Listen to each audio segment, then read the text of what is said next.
I'm going live on YouTube right now as well too. So that not mentioning words gets me in trouble sometimes. yeah, it can be both a gift and a curse at times, like not biting your tongue. Yeah. So shout out to Aunt Lie. I see Aunt Lie up in the space as well too. Shout out to Aunt Lie. We'll go ahead and like I say, we gonna make by it's 8:05. We'll give about 2 more minutes, Arthur, and then we're gonna go ahead and let you start getting it in. Everybody, y'all go ahead and tweet the space out as well too. Tweet the space out. We definitely gonna have an informative space tonight. So definitely we look forward to our listeners coming up speaking as well. And any questions you guys have, any that Arthur can answer, I'm sure he doesn't mind answering. Like I said, we pretty much know the political climate in Chicago at this point in time, sanctuary city where a lot of people are starting to get fed up and just feel like they're just being beaten down by the system repeatedly. So definitely, and Arthur, you can go ahead for those up in the space. If you want to go ahead, you can just just give people a little background of where you're from, who you are, some of the things that you do. Well, okay. Well, I'm 68 years old. I've always been involved with black activism. I was born into the Nation of Islam. I'm an atheist now, but I still have a lot of the habits and attitudes that were instilled in me from the Nation of Islam. Um, and I've always lived in Chicago, except for 8 years in which I lived in New York City. Primarily, I make my money as an investor and a trader. That's why I'm able to do what I do. But I also write a lot. I used to be the assistant director of legislation for the Midwest chapter of the American Postal Workers Union. So, and I've always been, as per my family, heavily involved in politics and black issues and so forth. So for me to be part of the reparations movement is just natural. It's just part of what you're supposed to do as a black person and as a black adult. Just like you have the responsibility of paying your mortgage and feeding your kids. As a black adult in America, you have to make time for black activism and black politics. So that's my upbringing and my attitude, and that's why I do what I do. Absolutely. Let me ask everybody in the space because Rira, I saw your message. You were saying about the phone issues. Can you guys hear us okay? Does my phone sound okay? If you guys can hear me okay, give me a hand signal or something. Let me know that the audio is okay. There's not much I can do at this point, but I see everybody got their thumbs down. So you guys can't hardly hear me that well. Then okay. We can hear you. I can hear you. You sound a little far away, but I can hear you. I can hear you pretty clear. Okay. Yeah, I'm not sure what that issue is with the phone, guys. So bear with me. Maybe it'll straighten up. I'm not exactly sure why the sound is the way it is, but I definitely do apologize for that. Arthur, let me let you. That's cool. Okay. Let me Now, okay. go ahead. I'm Did you sorry. want me? Did you want me to go into what's going on in Chicago now? Did you at this point, or Yeah, did you go want me to ahead. wait a little longer? Yeah, go ahead and go on. What's going on into Chicago and everybody? Because if your sound sounds better than mine, definitely go ahead and do the speaking. But go ahead, Arthur. Well, I will say this right now. People have gotten active, both in groups and independently.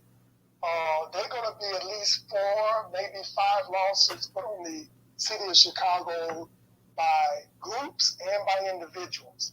And this is sustained. I mean, this is so in your face that many people, how sometimes we as black people, we'll get mad initially, and then there's some heat for a little while, and then it starts petering out. Well, this time it's not petering out at all. I mean, the anger has been sustained. There's people that are talking about we need to put something on the books to be able to recall a mayor. It's pretty much a guarantee that Brandon Johnson is only going to serve one term. And also, You got more people here that are starting to work with Republicans now to get our sanctuary city status repealed. So this is where we are now. The people are simply not having it.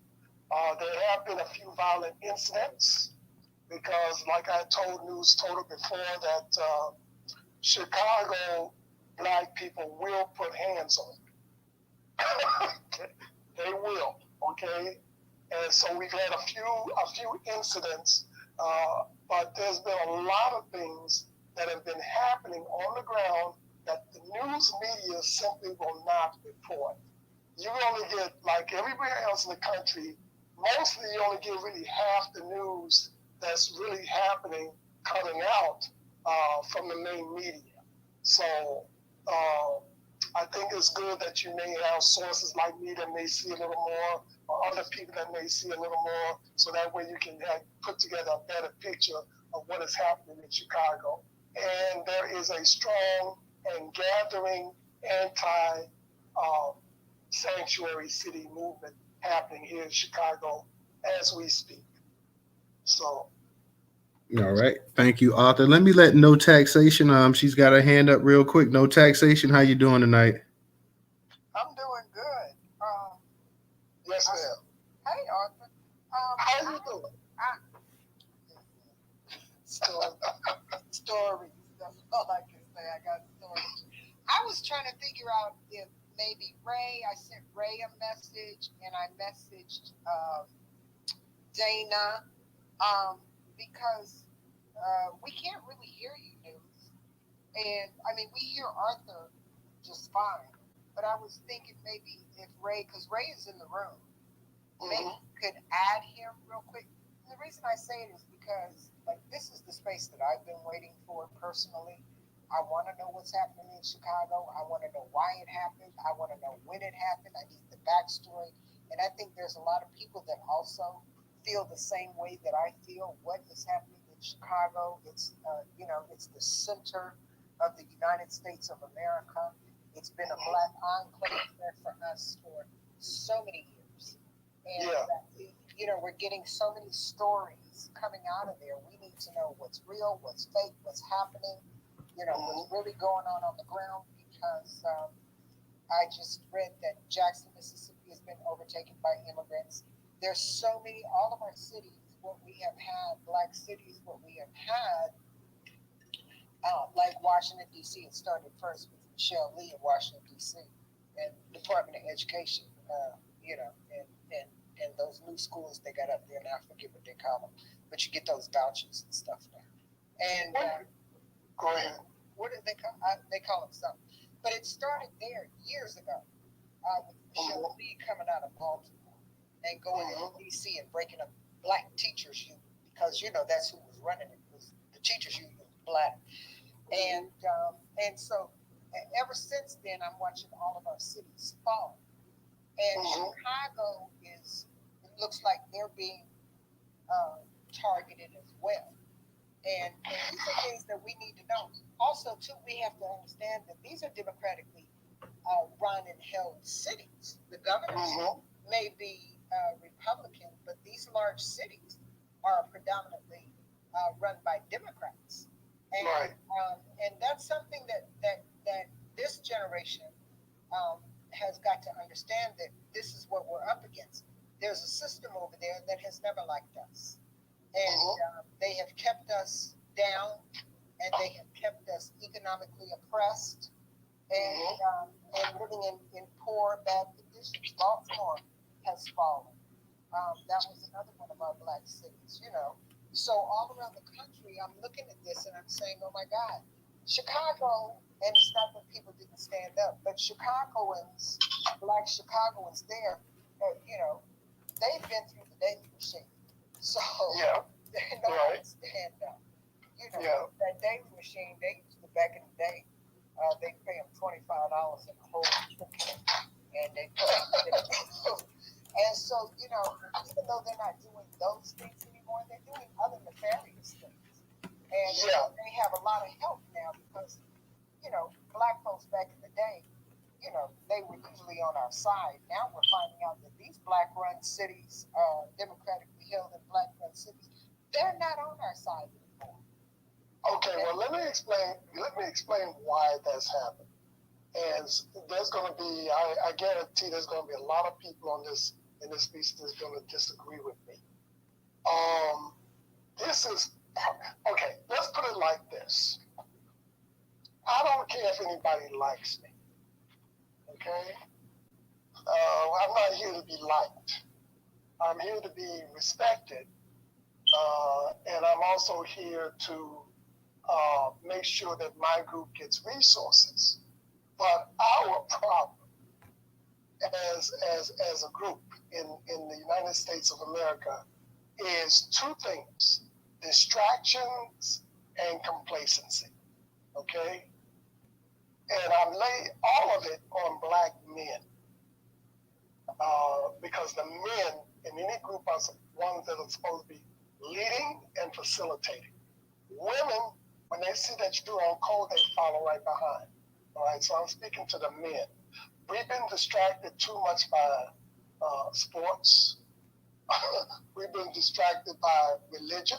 We've been distracted by a lot of the goofy stuff that we've been doing instead of paying attention to our politics. And the reason why we need to pay attention to our politics is because everything operates based on that.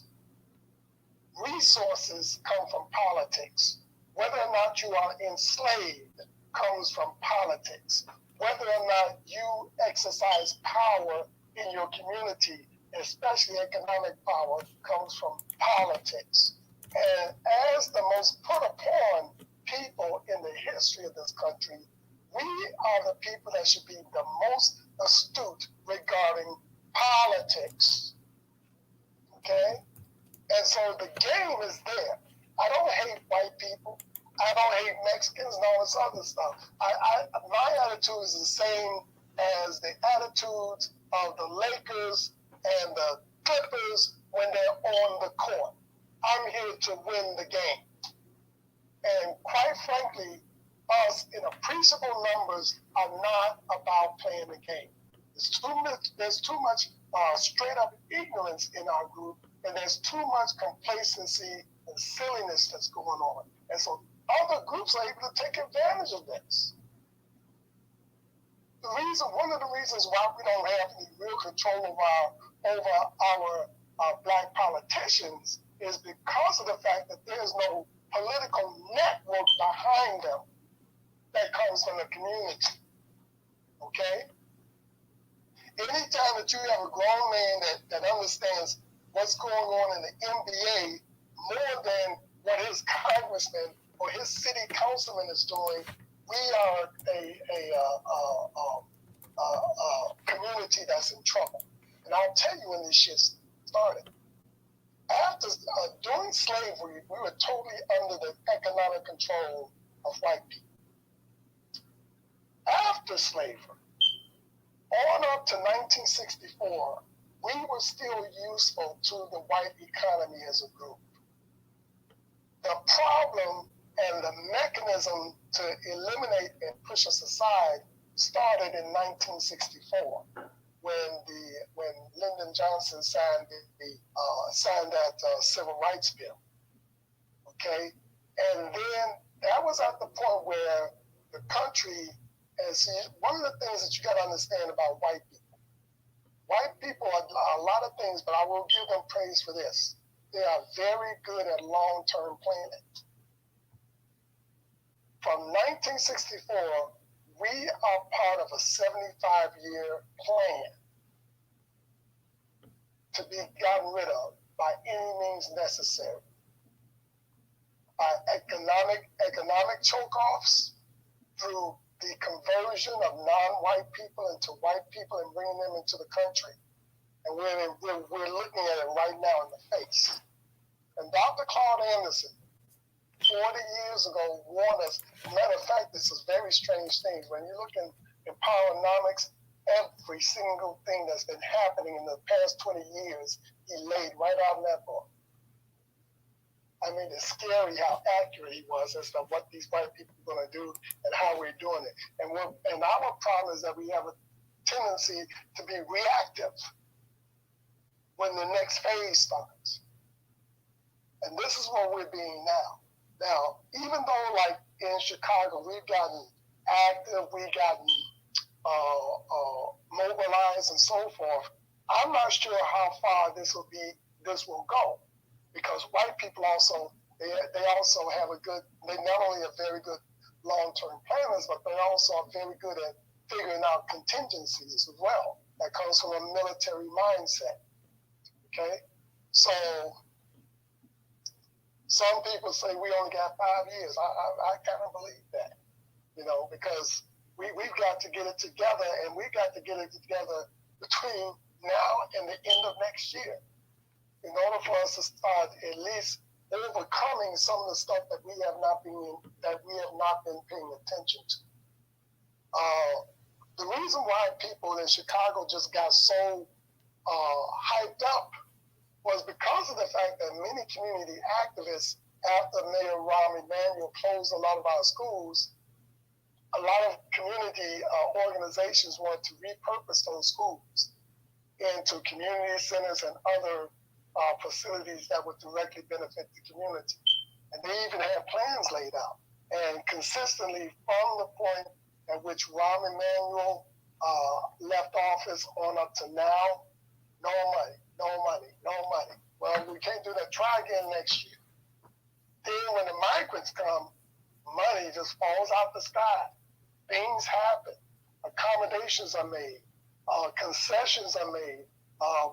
Just roughly putting migrants into different neighborhoods that really can't accommodate them. So when people are seeing all this, and I'll tell you, in the past, in Chicago, in the past 10 years, I've been witnessing Hispanics. They've been getting they don't rent. They're getting houses.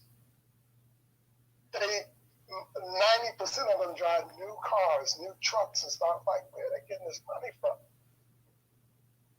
Well, they've been getting it through the Office of New Americans. They've been getting it through these new organizations just for them that have cropped up both locally and nationally. Their kids, because I don't drive all the time. Sometimes I take the bus, or I take public transportation. Or their kids are serious about their studies, and they're graduating, and they're getting degrees and all this other stuff. Yes, they are moving right ahead.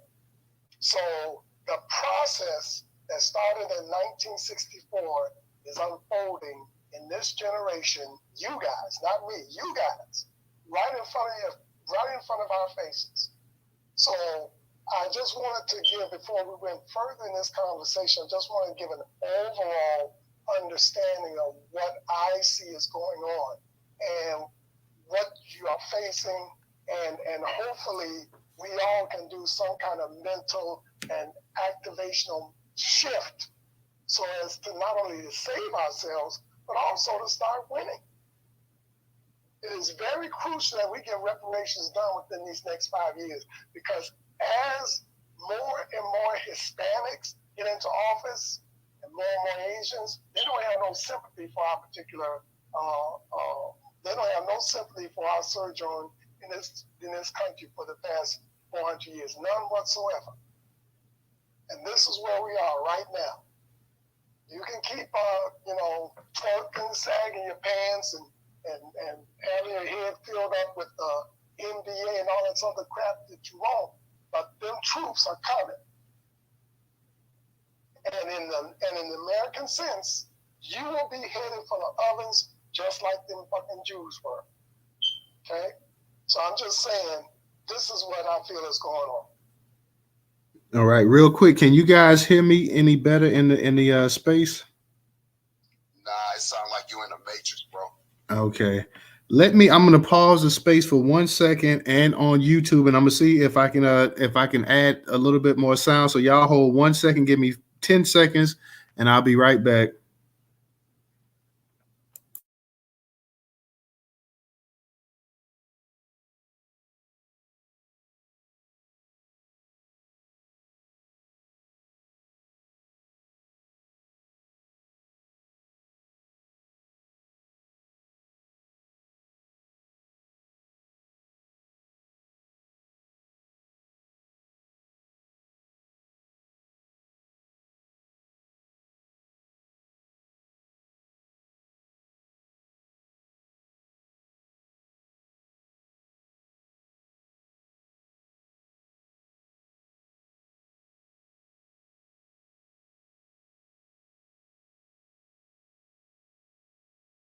back on.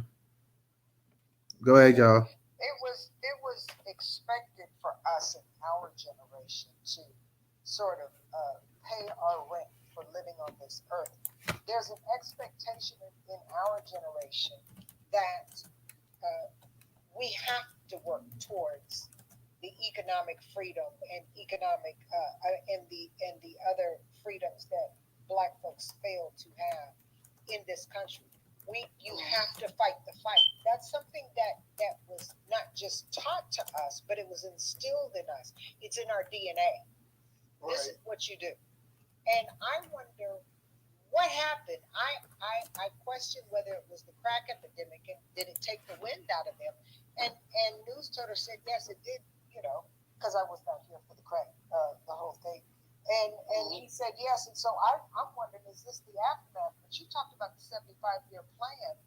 Normally, we're in a 50-year loop, and I always talk about that 50-year loop. Every time we get somewhere and we get ahead, they come for us. And that's their generation talks about the massacres that happened all over the country back in the past. The same thing is happening today. It's just a different tactic. Just the way they go about it is different now. It's still the same thing. They want to eliminate us. And I think if people really get that, maybe they can get in the fight.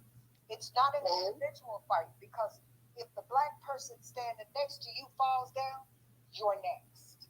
Right. And that's just the way white supremacy moves. And I think that has to be understood. The premise of white supremacy has to be understood. And as much as we were taught it, as much as scholars spoke about it, I don't think it's ingrained in their DNA like it is in ours. Well, you know what? Let's take the white supremacy part out of it. Let's just say that what we're witnessing is the tendency of all groups to do whatever it takes to get on top, and also to do whatever it takes to stay on top. See, one of the things that has softened us as a people and has taken away that baseline competitiveness that keeps your group alive is religion, and how religion has been weaponized against us. For example, I'll give you an example, because most of the time people don't thoroughly read their Bibles, even though they claim they're Christian. If you notice, after the tribe, the Israelites received the 10 Commandments, those 10 Commandments were designed to deal with behavior in the tribe. It's packed with anger management, prohibitions on taking things from your neighbor, prohibitions on coveting your neighbor's wife, not to kill anybody, all this stuff. This is all for inside the tribe. Because if you look just a few passages further in the same chapter of the Bible, what does God tell the Israelites to do?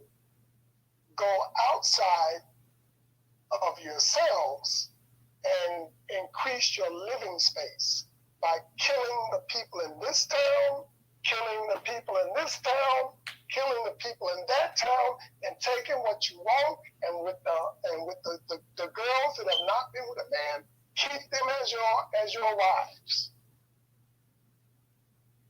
But what our democratically connected preachers have done to us over the years is that they put into our heads the idea that you use the 10 Commandments on people outside of your tribe. It's not what they're for. They are to maintain cohesiveness within the tribe, not to welcome everybody. And what happens when we welcome everybody? They use us, and when they finish, they drop us, and after they drop us, we're on the plan for eliminations. And this is exactly what is happening now. Does that make sense? It makes a lot of sense, especially by you saying that, it was written for the tribe, and I know that to be true. That book is not for outsiders. That's not the purpose of the book. The purpose of the book was to tell the tribe how to act, and we, and we don't embrace it. You're right. We're not embracing it. Not the Bible, not the scriptures.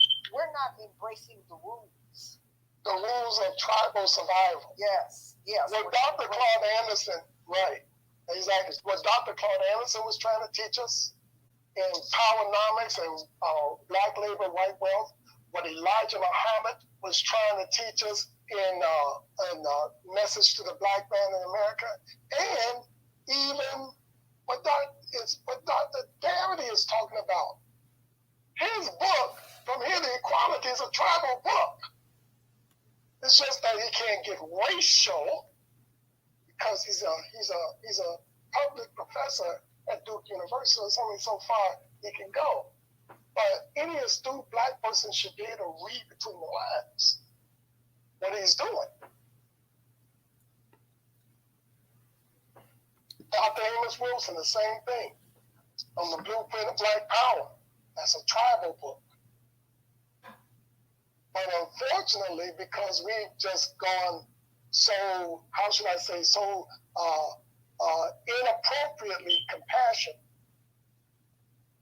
we don't take care of threats outside of our community, and we don't take care of threats inside of our community. See, just like George Zimmerman, if Trayvon Martin was Jewish, that motherfucker would not be walking around free like he is. Hey, real quick, let us get. I was gonna say, let us get to. Can you guys hear me? Any? Yes. Let Arthur. Let me get the Volvo real quick. I know the phone is janky or whatever. Let me go ahead and get the Volvo real quick, and Arthur, we'll get back to you. Yeah. I heard Arthur mention earlier. My phone fucking up too. I heard Arthur mention earlier. He said he's about winning. What exactly does winning look like to you? I'm just curious. What does winning look like to me? The first phase of winning is Black men willing to understand the political game.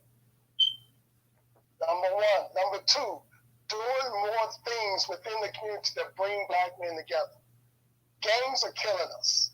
Being disagreeable with each other is killing us. Not being able to compromise and deal with anger management is killing us. Okay, that's number two. And number three, being able to put together a political plan and execute it as a group. That's what winning looks like to me. Because like I said again, like politics, it's only three things that are important to the survival of a people, especially in the United States. Politics, economics, and business. There's nothing else. And every other thing that you can think of is a subcategory of one of those areas. Sports is part of politics. Why is that? Because sports keeps people distracted from what's really going on in Washington, from what's going on in Springfield, from what's going on in City Hall. Just to use an example. Education is part of economics.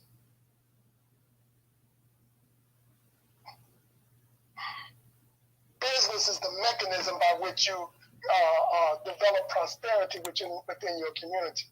We do not have a Black community. We have Black neighborhoods. A neighborhood is where a certain group of Black communities look like to you. Black community what it looks like to me is where we own all the property. We own the majority of the small businesses in the area, and the police follow the will of the community. What we live in is neighborhoods, but not communities. When you go to Chinatown, that's what a community looks like. Does that make sense? Well, yeah. I don't got a very good Chinatown where I live, so I don't. But we have a large Chinatown here. We have a very large Chinatown. We have our Chinatown in Chicago is as big as some suburbs in some places. We have a very large Chinatown. We don't got a large population here, but yeah. That I agree with some of that. it was something that I wanted to ask you about. Damn. Sure.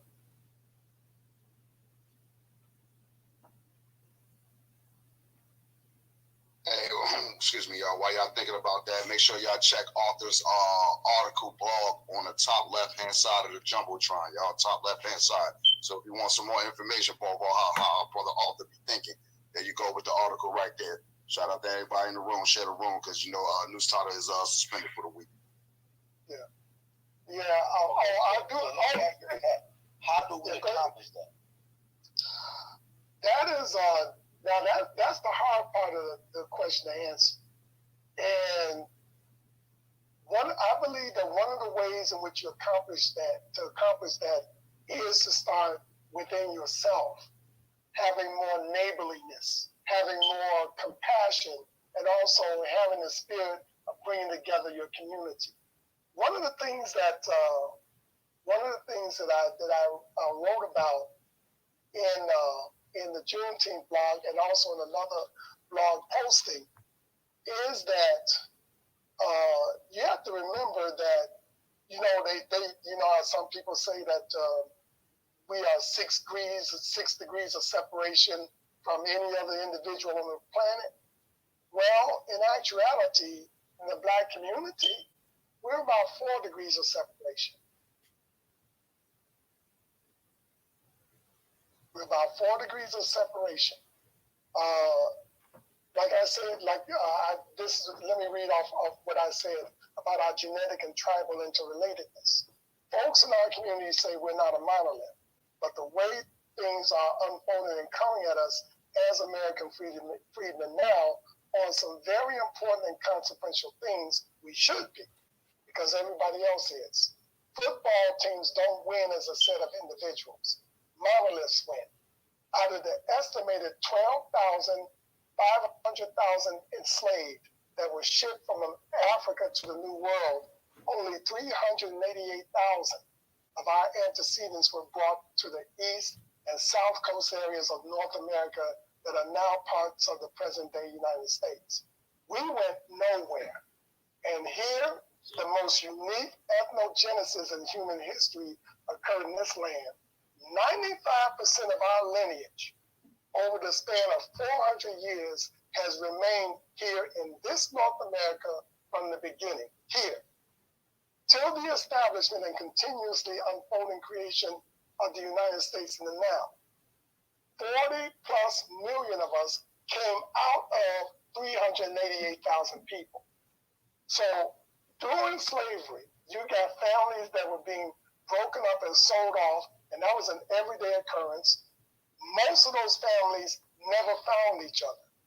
But 95% of unmoved freedmen lineages are still standing in this country.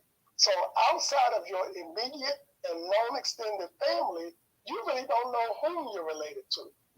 And as you step up the street downtown and down the street uptown, you walk past anonymous family every day. So in actuality, no, brother. What you mean by that? Yeah, you walk past cousins every day. Have you ever read this book called No, I ain't never read that book. I ain't never know. Yeah. You kind of going a little left though. But okay. I was back asking about the plan though. Like, how do you? Because you said you want to win, right? You said to take we got to be basically what you're saying that we got to be a team to win. We got to operate as a team. Yeah, but I do think that it takes a campaign on our part amongst those that are enlightened, let's say, to bring that together. Right. By talking to people, first starting with our immediate and extended families, and then working on our neighbors. And it's very basic, but it's something that has to be done because we all have to get on the same accord. To some degrees, we're not a monolith. What we need is a shift in the culture. Yes. Oh man. That's the same thing I say. I agree with you on that. We need a shift in the culture. Yeah. That's what we doing right now. Yeah. That's what we going through. It ain't no snap of the fingers. Oh, it can be. Huh? It can be. We got over 40 million of us to get together. If Well, you can't snap your fingers and get 40 million people together. No, you can't. But I'm saying this: if we could get at least 25% of our people together, we'd be able to win that. But yeah, it ain't no snap of the finger though, brother. You can't get 20 people together on snap of a finger on nothing. It's hard, like you said. It's hard to put when we need to work as a football team. It's what 11 players on the field trying to score a touchdown. Hey, that's not true, Bobo. That's not true. Shout out to social. Shout out to Black Majority State. We got 400 people on social in less than 6 months, bro. No, that ain't what I'm saying, brother. That ain't nothing, bro. That's a social media. Right, I'm talking about you're never going to get the collective to agree on anything. It's only for those like-minded that want to move in this particular circle or how we move. So you can't get brother, but that's 100% of the people to actually move, as long as they know what the instructions is, the directions is, and the whole goal and the code. There you go. Mm-hmm. Yes, and also how it benefits them to move. See, one of the things that got people excited about reparations still is because they clearly see the benefit once we get to the end goal. And you're right, I have to agree with you, brother. That's hard, but that is the hard work that we have to do in order to keep ourselves both alive and moving forward as a people. We can't. There's no working around that. We can't get all 40 million plus of us together, but we can definitely do at least 25% of us. How so? I mean, when you shifting your culture, your culture, it takes years to build a culture. You can't just, you got to work on it. Everything you get, it's trial and error. So if we try to make a shift in the culture, we got to be trying to pass this to the next generation. Well, we don't, not totally. Not totally. Not totally. It doesn't have to pass. No. I mean, people in my generation transitioned from using landlines, and now I don't have nothing but cell phones. I mean, and that's culture.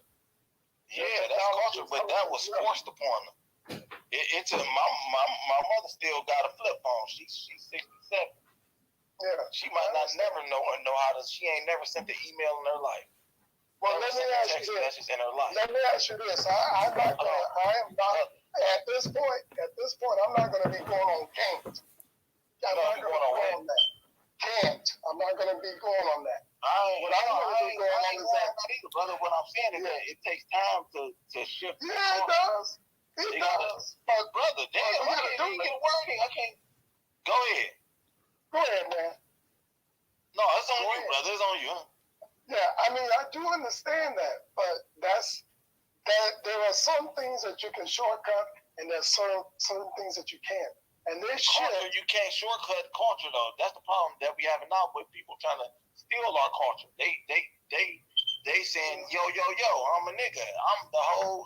I've been through the whole experience that they've been through. They just came over here and just I'm people of color, so I get discriminated against too. So I'm y'all. No, you can't shortcut the culture. A culture got to be. That's something that's authentic. You got to live through. Mm-hmm. So you can't. Well, let me ask you the culture. Huh? Well, let me ask you this. Shift in the culture. This is something that's going to be passed down. Our children are growing up in this culture. We're telling our children to protect the culture. You know what I mean? Well, it is something that's going to be passed down. Well, the means to be instilled in our young. Yeah, but the means that has to be passed down has to be established in this generation. And we doing that now. Right, exactly. But what I'm saying is that there has to be more of a concerted effort to do it. That's why we're having meetings in Chicago to accomplish that. Because I realize that's what's happening, and that's what we got to do. It has to be face to face and person to person. There is no getting around it. And it has to start somewhere, because the other forces are moving at 100 miles an hour, and we're moving at barely 30. I don't know. I just don't. Nah, I don't agree with that. Like you said, you're gonna deal with Kane's. I don't think my people moving slow. That's like saying, that's feeding into the narrative that we don't know what's going on. We know what's going on. We ain't sleep. when you mentioned gangs earlier, that's a small, very, very small percentage. You said gangs are killing us. Gangs ain't really killing us. I ain't got no problem with no gangs. I live in a black neighborhood. It's a gang around the corner. They don't bother me because they know I'm a hard-working man. They see me, they wave to me, I wave to them. But he's talking about in Chicago too. Man, listen, Chicago is crime all over black communities. That ain't only Chicago. In Chicago, the gangs ain't bothering the old folks. You're not understanding when I say us. Any young man that's in a gang, that's killed by another gang member, is us. I understand that, yeah. Okay, so that's what I'm saying. And people, and especially young men that are between the ages of 15 all the way up to 25, those are the prime ages for young men. That's why the Army and the armed forces are always looking for guys in that age range. Past 25, they don't really want you. But between 18 and 25, they want you. You understand? So in other words, our best prime young men are busy marginalizing and killing each other.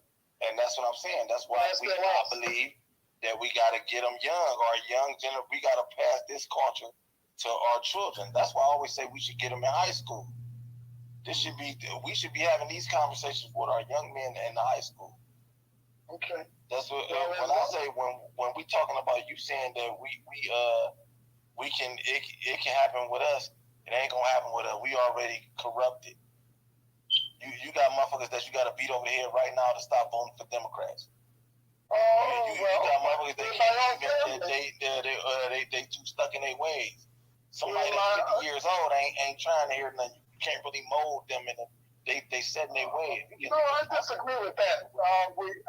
I've got most of the older people in my family to stop voting Democrat, and my cousin, and we live in the same building. She's 73. That was just an example, though, right? No, I mean, but what I'm saying is like, it's not impossible to get even older people to change some aspects of their culture, especially when you show them in such a way that this is not benefiting you, but if you do it this way, cousin Jan, it'll benefit you. Oh, now I see, she was the first one to come. Arthur, now I see what you've been talking about. Yeah. Well, let me ask you this. Dan. Let's make sure we're on the same page. What do you consider the culture? Everything about you that causes you to live, and also they have some uniqueness in terms of how you present yourself to the world.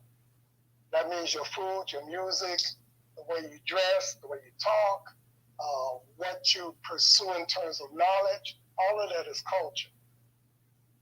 So, okay, I consider culture to be something that's normal amongst the people. Would you agree with that? Yes.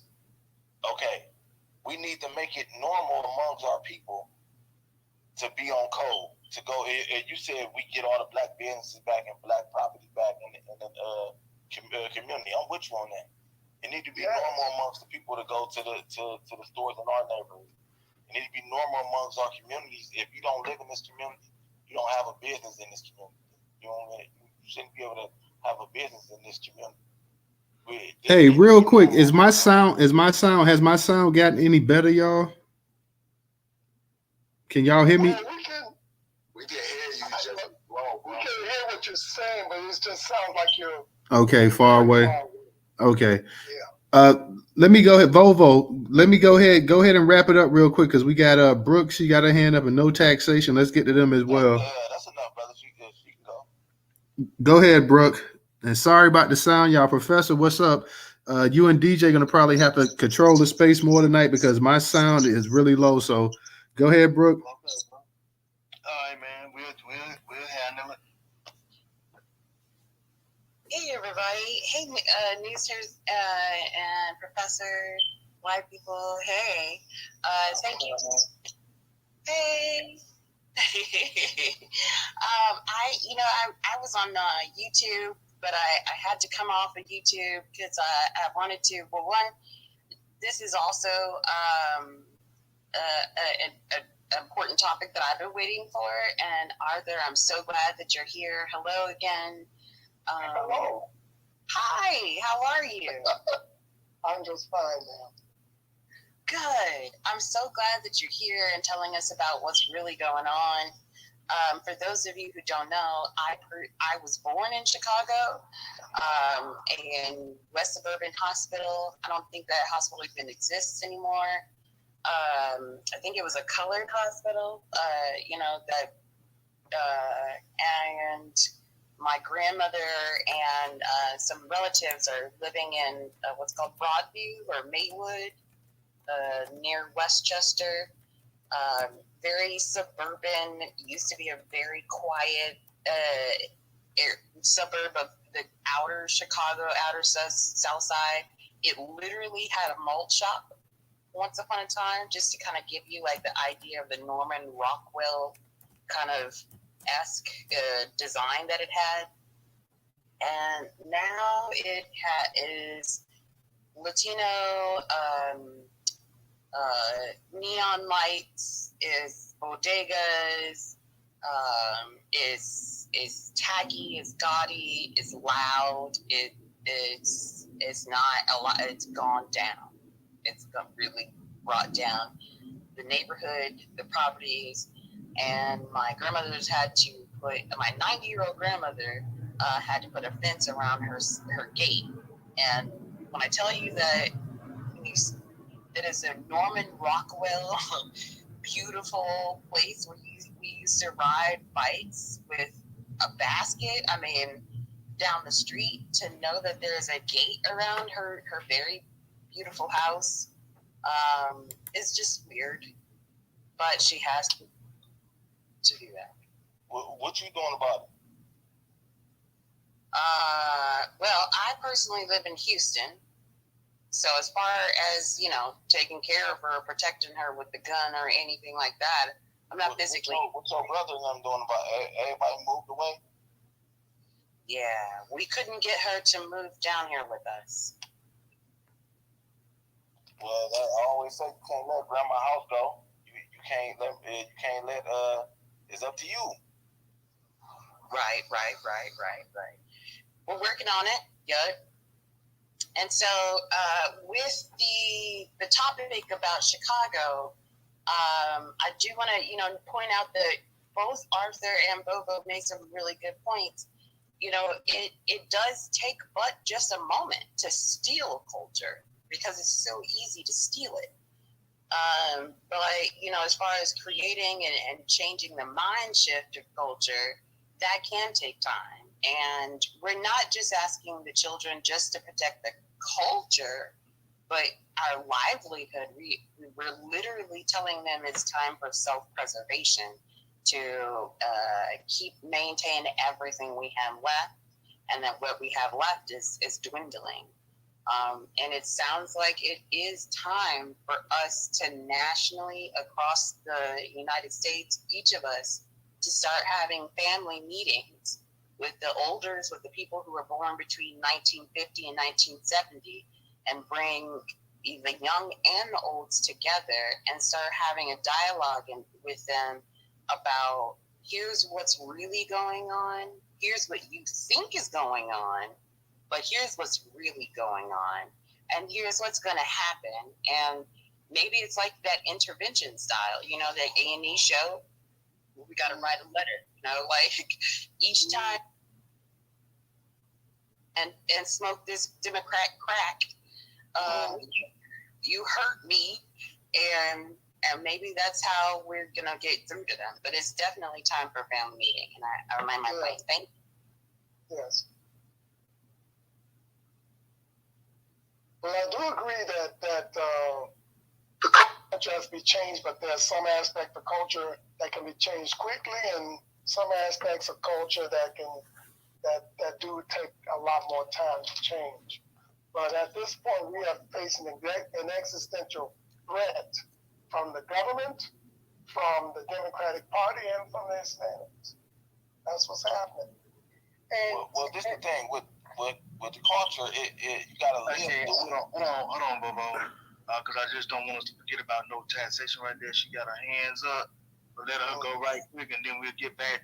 We'll swing it back to you and Arthur, so y'all can go back and forth with whatever y'all have to do. Thanks, Professor. I've said this in spaces many times, Arthur, and everybody that's been in the room with me and listens to me, I say it ad nauseum. They're probably sick of hearing it, um, but I have to say it again because it is about a shift in the culture. There has to be a shift because we're not headed for destruction. We are destroying ourselves, and the reason that we're destroying ourselves is for various reasons. It's not enough to just know what's happening to us. That's not enough. Y'all are well aware of what's happening to y'all. Y'all are well aware of what's going on. We live in a capitalist society. I've said it all the time. Arthur just said it. It's supply and demand here. This is the king's system. Nothing counts except money and proper paperwork. I say it all the time. And whatever that paperwork is that you need to have, be it a business, be it your passport, be it anything, the driver's license, I don't care what it is. You have to have proper paperwork and you have to have money if you want to live in America, period. And then if you're black, you have to do black politics on top of that. That's a survival thing.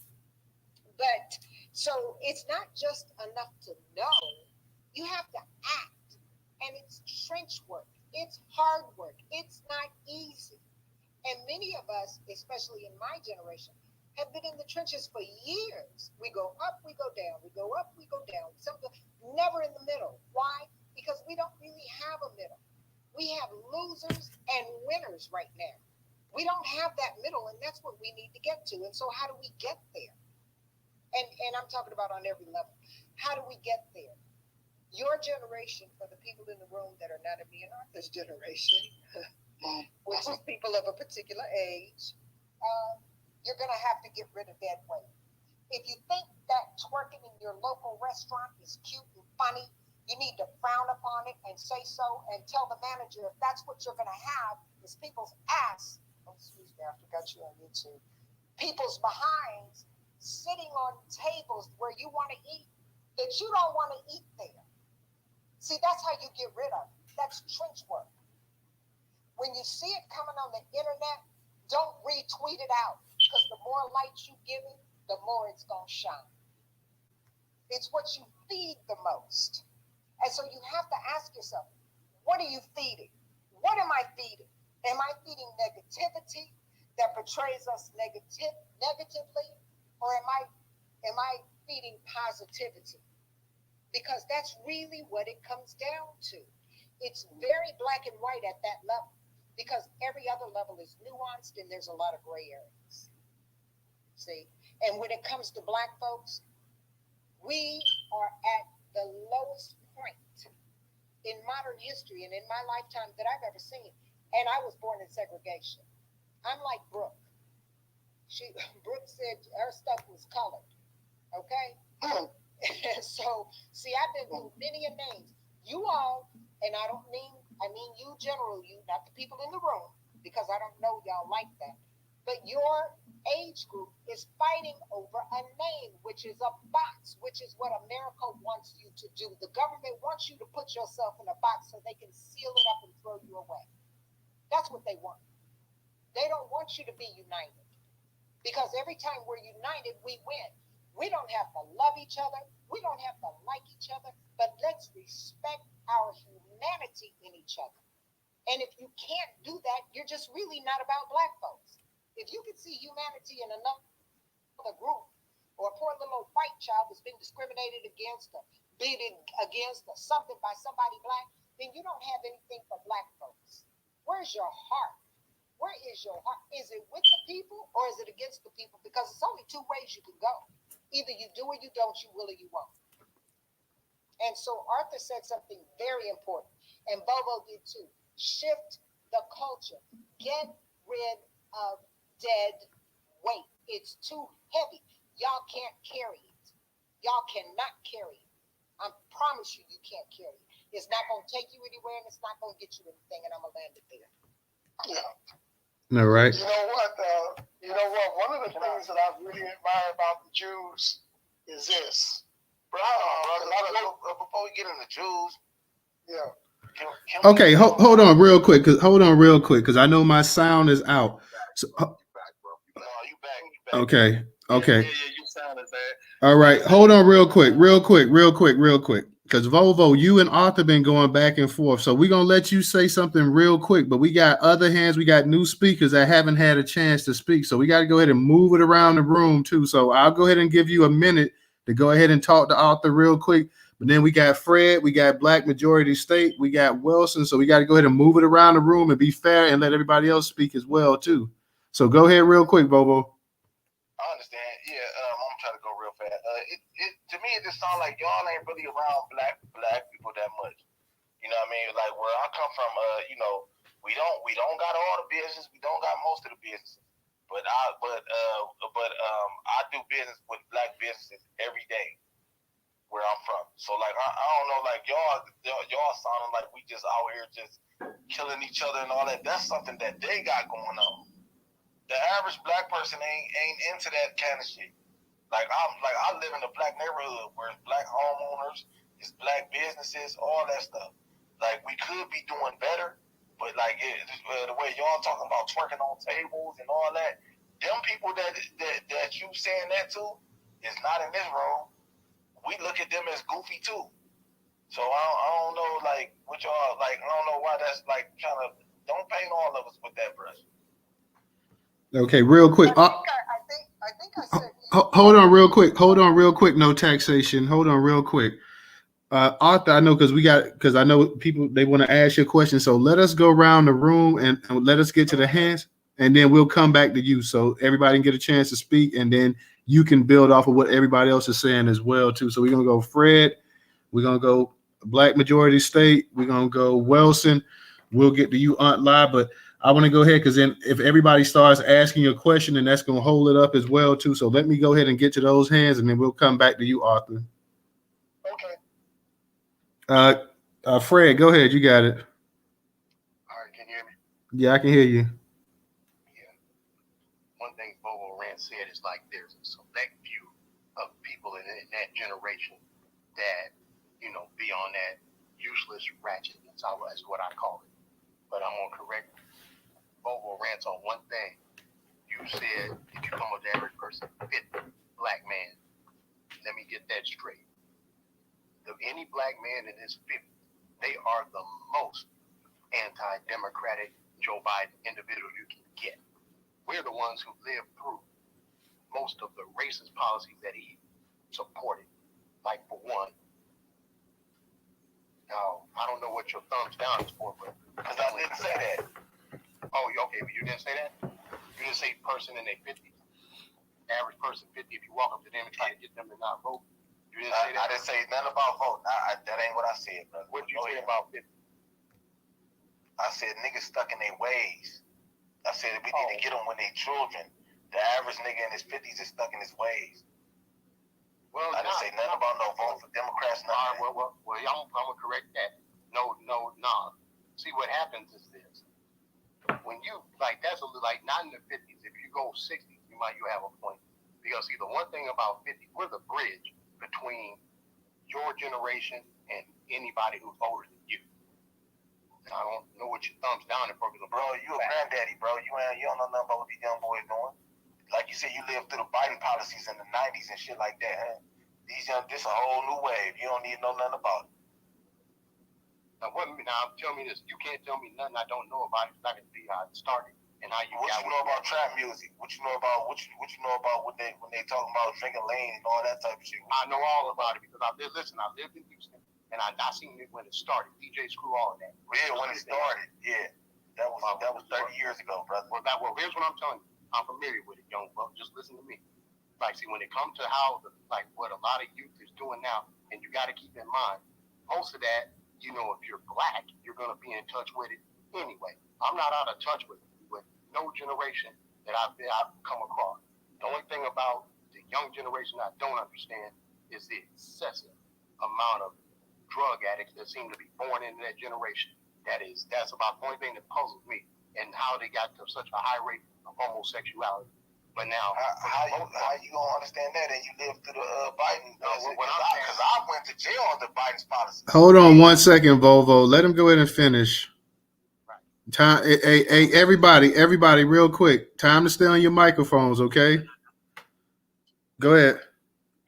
Look, I was like, see, you might not know it, but every trick that your generation, I don't know what year you were born, but I'll put it like this: they've been trying to feminize black men for the longest. I remember, like I brought up LTD's album cover. You look at it today, you think it was a promotion. Hey, Mark, you got to mute your mic. Go ahead, Fred. You would think it was promotion for some type of gay event. Then when you look at groups like, I remember when MC Light, they tried to dress her like a little boy. Then when it came to the conscious daughter. So I'm very familiar with a lot of this gender bending and pretty much how they got to where it is today. But here's the thing. When you speak of a code, a lot of us I understand it's happening pretty much the way it should happen, because there's more in your generation than it is in mine. So that means that once the ball gets rolling, we're like Generation X is here to disrupt the stomach. Y'all are here to make the door and take over. Now, as long as once you get something from a previous generation, I'm talking about riders, something solid, something that's going to bring us something tangible, that's going to be passed down from one generation to the next. Now, as far as getting on code, as long as we get on code with the things that matter, most of us we're Black Americans. That means we descended from slavery in the U.S. and we was here before slavery, so in the U.S.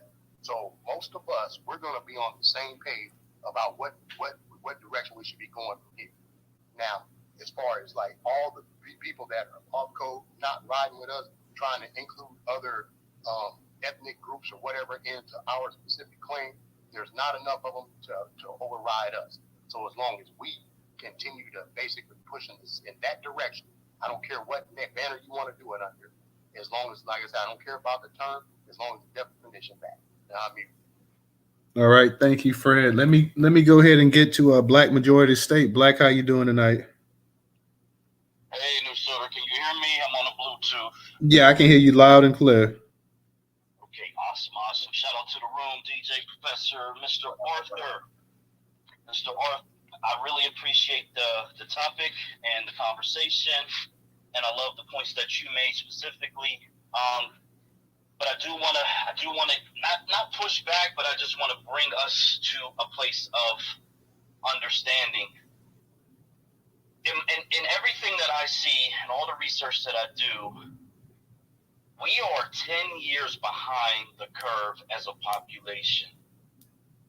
And if we don't do something extremely radical, extremely quickly, 10 years down the road, it's going to look like someone set off a nuclear detonation within our community. So I love everything you said. I know you said 25%, but again, everything that I study and even looking at our people, it's usually been somewhere between 1% and 10%. Most of the scientists say 10% is what it takes to get a movement going. The 90% typically doesn't really get super activated. They may support financially. Now we got social media, they can post, repost, et cetera, but we're probably looking at less than 4 million of us that are ever going to actually do anything that's extremely radical. And then if you look at that number and then you look at 50 states, how effective can 4 million people be in 50 states? My opinion is very ineffective unless you wear a small hat. For us, and this is where I'm going to bring it to, and I think everybody in the room knows this, we have to concentrate, quite literally. Whether it's Chicago, LA, NYC, Philadelphia even, these major metropolitan areas that the Democrat Party set out a plan probably 5 years ago to flood the zone with these illegal immigrants of all different nationalities, mainly Hispanic, but they're coming from all over the planet at this point.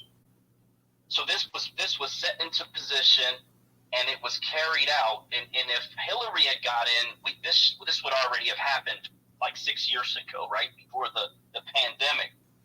Trump delayed it by 4 years. We don't really have another 10 years to try to build power and businesses and infrastructure in these major metropolitan areas where they have already signaled to our population, as you stated, we are at war with you. We are going to try to destroy you in every way we possibly can, for those who are aware and understand it, and then everybody else just kind of like surviving and thinking, oh, this is just another one of those things, it'll pass. But when I look at videos from the 80s, the 60s, the 70s, the 90s, where all of this stuff was happening all the time, the gentrification, the urban renewal, everything that we're going through now has already been happening. It's just accelerating, and it's exponential at this point. So, I just wanted to add that into the conversation, because I don't really think it's valuable as a population, a collective, to dig in our heels and fight these fights in these places where we can never control everything that we need to control, which is local, county, and state, because that's the only way you're going to protect the entire population. Local, county, state. The counties, the majority black counties in the South, have no power because the state controls the money. They control the power. And in all these major metropolitan areas outside of the country, as was stated, they elect some blackface person who basically does far worse than the white-faced person would do to our population, because at least the white-faced person has some air of not wanting to seem that they look like they're racist. The black person doesn't care. They don't have to pretend like they're not being racist. They can just implement the policy at full speed. So I'll end with that. Well, you know what? I have to agree with you on 3 points, but on the last one, well, let me do the first one. But you're right about the percentages of what it takes to move, but I inflated my own numbers because we're in such a state that we have to get moving with more people. Because really, we don't generally as a population, we don't have money, but we do have numbers. We do have voting power, and I think that we should do our best to leverage that power. One of the reasons why we are excited and paying attention now is because of the exponentialization that you mentioned in your statement. Now it's in your face. Now what are you going to do? And this is where we are now. And as far as like the control of local and state and county, I concur with you. This is where we need to focus our political energies, because that's really the only way that we're going to move this stuff forward. Eliminate people, vote right, get the right people in there, and enlightening our communities in terms of getting more involved, and in terms of strategizing our vote in our policy, in our politics. So I do agree with you on a lot of things, sir. All righty.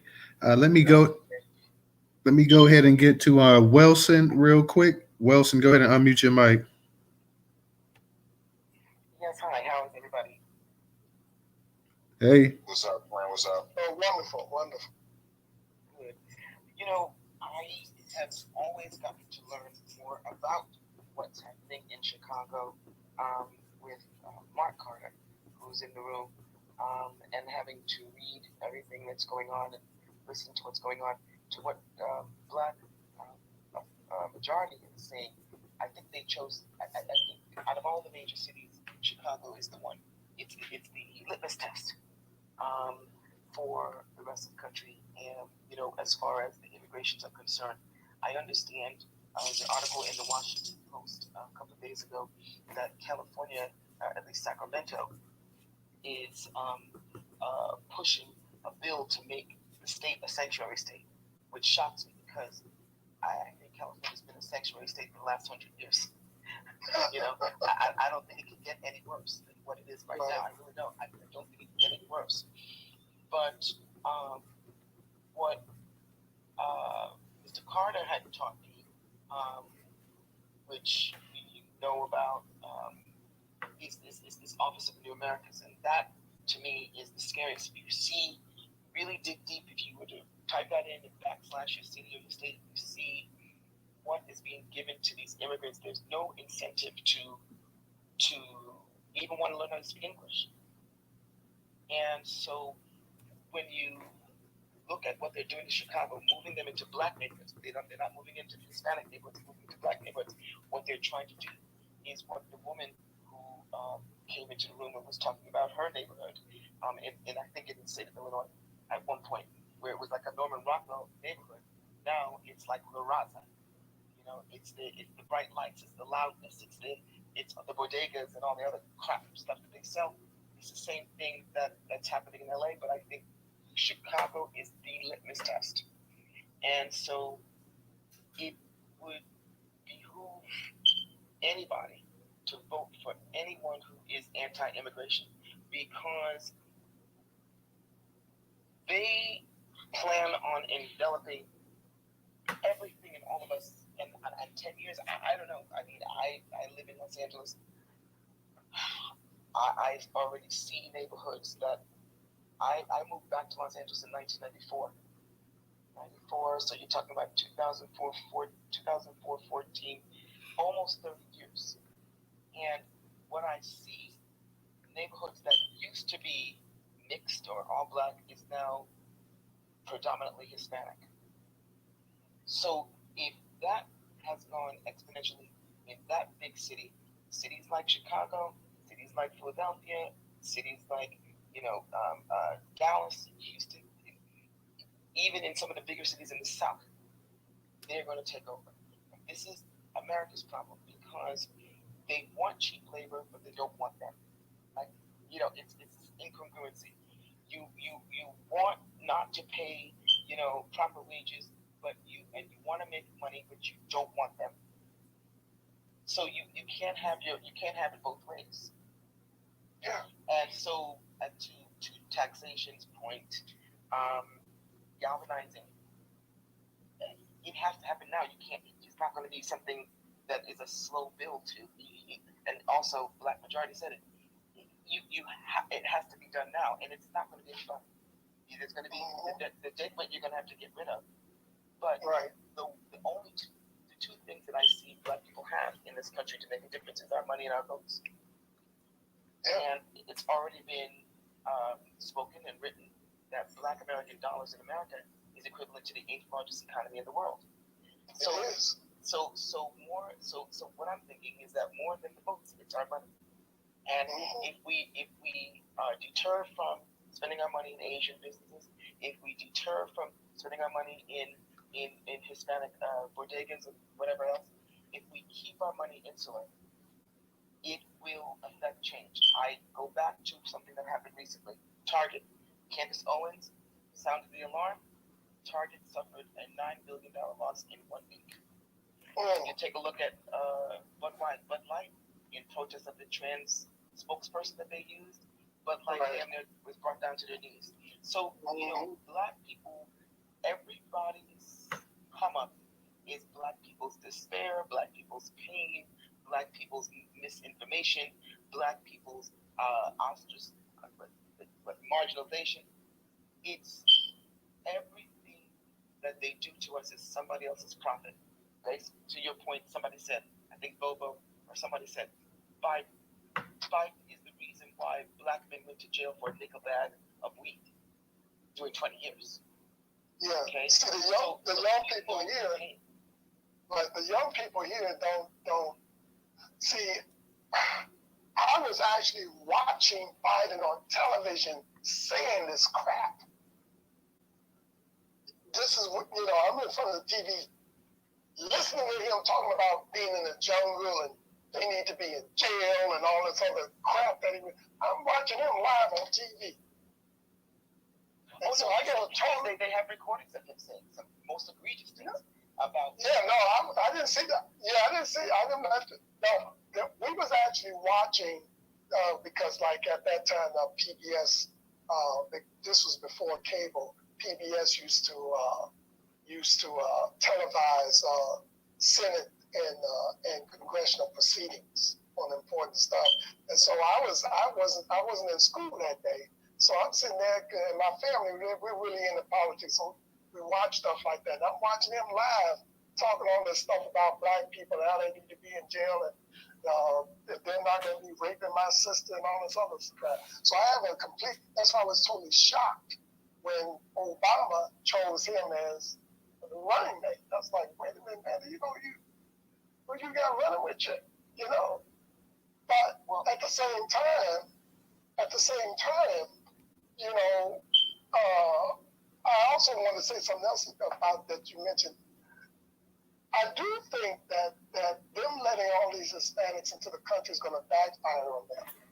Because, number one, the Hispanics, they're not as unified politically as we think they might be. They're fractured in Chicago. The other thing, the Hispanics didn't forget.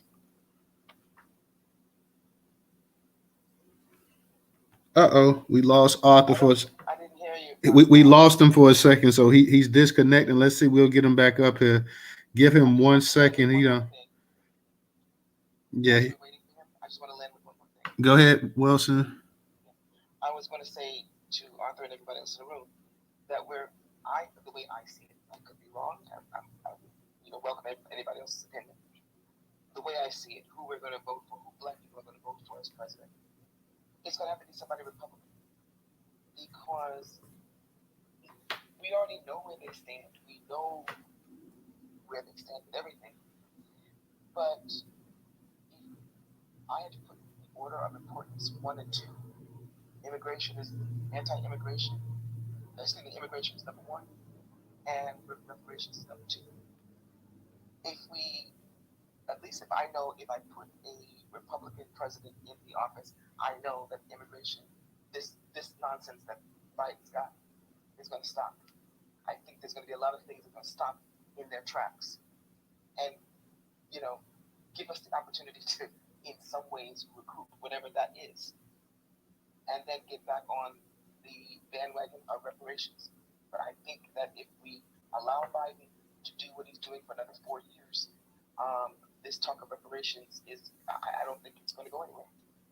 And that's my thought.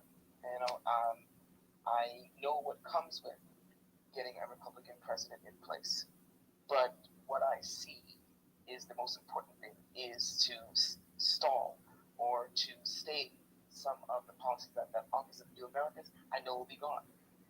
I know that certain things that are in place will be gone, and that's what I want to land with. All right, thank you, Wilson. I'll say this part right here, and I told you before in the space before, I'm in Florida, and if that Republican president is Ron DeSantis, you can definitely 100% count me out. I don't care what Ron DeSantis does for immigration. We got this peckerhead sitting up here trying to wipe us out of existence, all the black people here in Florida, with his nonsense. So if it's going to be Ron DeSantis, I just say that straight up, count me out. I don't want no parts of Ron DeSantis. He is we talk about how bad Joe Biden is. Well, this joker's in his prime right here. So the damage Joe Biden did in his prime, he's trying to go ahead and supersede that himself by trying to show that he's even more of a right-wing nutcase than even Donald Trump. So if it's going to be Ron DeSantis, and you actually have to live here in Florida to actually see this man and work right here, no, ma'am, I can't go for that. That'll just be that'll be a presidential election, and I just would have to leave that ballot blank right there, because I am not going to elect. I'm not going to go ahead and put no Ron DeSantis. Vote for him in Florida. If you ask most of the black people up here in Florida, they would definitely agree as well too. Ron DeSantis ain't nothing but a goddamn clanman, and he can sit up here and he can talk all the dumb shit he wants to talk about immigration right now. Ron DeSantis is a very dangerous individual, and I don't give a damn how many people he deport. I'll never vote for him. Never. Did you see what NAACP announced about Florida? Yeah, I saw it. We had a space on it before. Oh, okay, I didn't know that. Yeah, we. I just find them to be useless. Yeah, NAACP aside, Ron DeSantis has been trying to gerrymander the entire black districts and stuff, districts that were historically black. He's been doing everything he can do with the Florida legislature to go ahead and eliminate black, the black vote totally. He wants to go ahead and he wants to show Middle America, the Midwest, and the rest of the MAGA supporters that, hey, I'm Donald Trump, but I'm Donald Trump, a more laid back, a more devious even individual than Donald Trump. So he definitely, Ron DeSantis can go kiss my ass, to be honest. I wouldn't vote for him if Jesus dropped out of the sky and told me to vote for him. Well, I'm looking at the Hispanic dynamics down there in Florida because the Puerto Ricans and the Mexicans are steamed at the Cubans for voting them in. Yeah, Ron DeSantis is almost unbeatable in Florida as well too. So I mean, he had an easy the first election he had against Andrew Gillum actually was a pretty close, competitive. Could have went almost either way. He was able to go ahead and squeak it out. The second election, he just ran all over. What's his name? Charlie Crist. He just slapped him around. So it wasn't even close this last election. But no. Keep Ron DeSantis. I mean that from the bottom of my heart. Like I say, I have no problem voting in the general election, but like I did in the other election when it was Trump and Biden, I left that ballot blank and I just went ahead and I voted for other things and other people. But I'm not voting for no Joe Biden and I'm not voting for no damn for no Ron DeSantis. I don't give a damn. I mean, like I say, you got to live here in Florida to actually see this man and work right here. He is a piece of work right here. Let me go ahead real quick. Aunt Lai, I know you had your hand up. Before I get to you, Aunt Lai, we got up in the Jumbotron. We got the Newstoter YouTube channel up in there. We already got a couple subscriptions to the YouTube channel as well too. That is the second on the right hand side. So for those that have not subscribed to the YouTube channel, make sure you go ahead and subscribe. You can do that while the actual space is taking place as well too. Let me go ahead and also for those that can contribute to donate to the night's program, $Newstoter, Newstoter. Newstoter is the largest Black American-owned news media curation platform today in America. Once again, Newstoter is the largest Black American news media curation platform in America today. That's $Newstoter. For those that do not have a Cash App, we have the Venmo and PayPal up in the Jumbotron. I will be coming off of my Twitter suspension come Sunday. So guys, I'll be back Sunday sometime tweeting out the actual content and news as well too. So we'll be back in full swing of things like that. And for those that have not visited newstoter.com, make sure you visit newstoter.com daily to stay up to date on breaking Black news in America. Let me go ahead and kick it to Aunt Lai. Arthur, I see you back up here, so I'm glad you was able to connect back. Let me go ahead and get the Aunt Lai real quick. We're going to go to Aunt Lai, Shepherd, and then I myself, I want to ask you a couple questions as well, Arthur. So we're going to go ahead and get to those two speakers, and then I want to ask you a couple questions. I got a couple questions about Chicago as well, too. So Aunt Lai, go ahead and unmute your mic. Oh, Gabe is down there, too. Okay, well, Gabe, if Gabe wants to speak, Gabe, you can come in and raise your hand and speak as well too. If you want to speak about some of the issues that Chicago's facing, by all means, come on up here. You're a Chicago resident as well too. Go ahead and let us know exactly how you feel. Shout out to the Kiera for the Cash App on for the Cash App. But Gabe, if you want to come up here and speak as well, go ahead and raise your hand. We'll bring you on up here and let you speak as well too. But go ahead. And Mark, I didn't see you. Mark, I forgot you also up here as well too. So we'll get to you as well, Mark. I got you after Shepherd. Go ahead, Aunt Lai. Peace, Black Power, and reparations. I want to say a couple of things. I'm gonna make it short and sweet. I'm gonna try with this short, but it's gonna be sweet. I do want to push back on a couple of things. I do want to agree with taxation. In regards to white supremacy, what I want everybody to realize when we talk about what our people is doing and the struggle, majority of it, all of it, 100% of it is white supremacy. We are kept in certain conditions because white supremacy wants it that way. So if we forget white supremacy, then we're going to be in a situation without that. And I also want to ask a question as far as what are you seeking from the people? Because again, I have family in Chicago, my in-laws, and what is it that you're doing that you want from the people?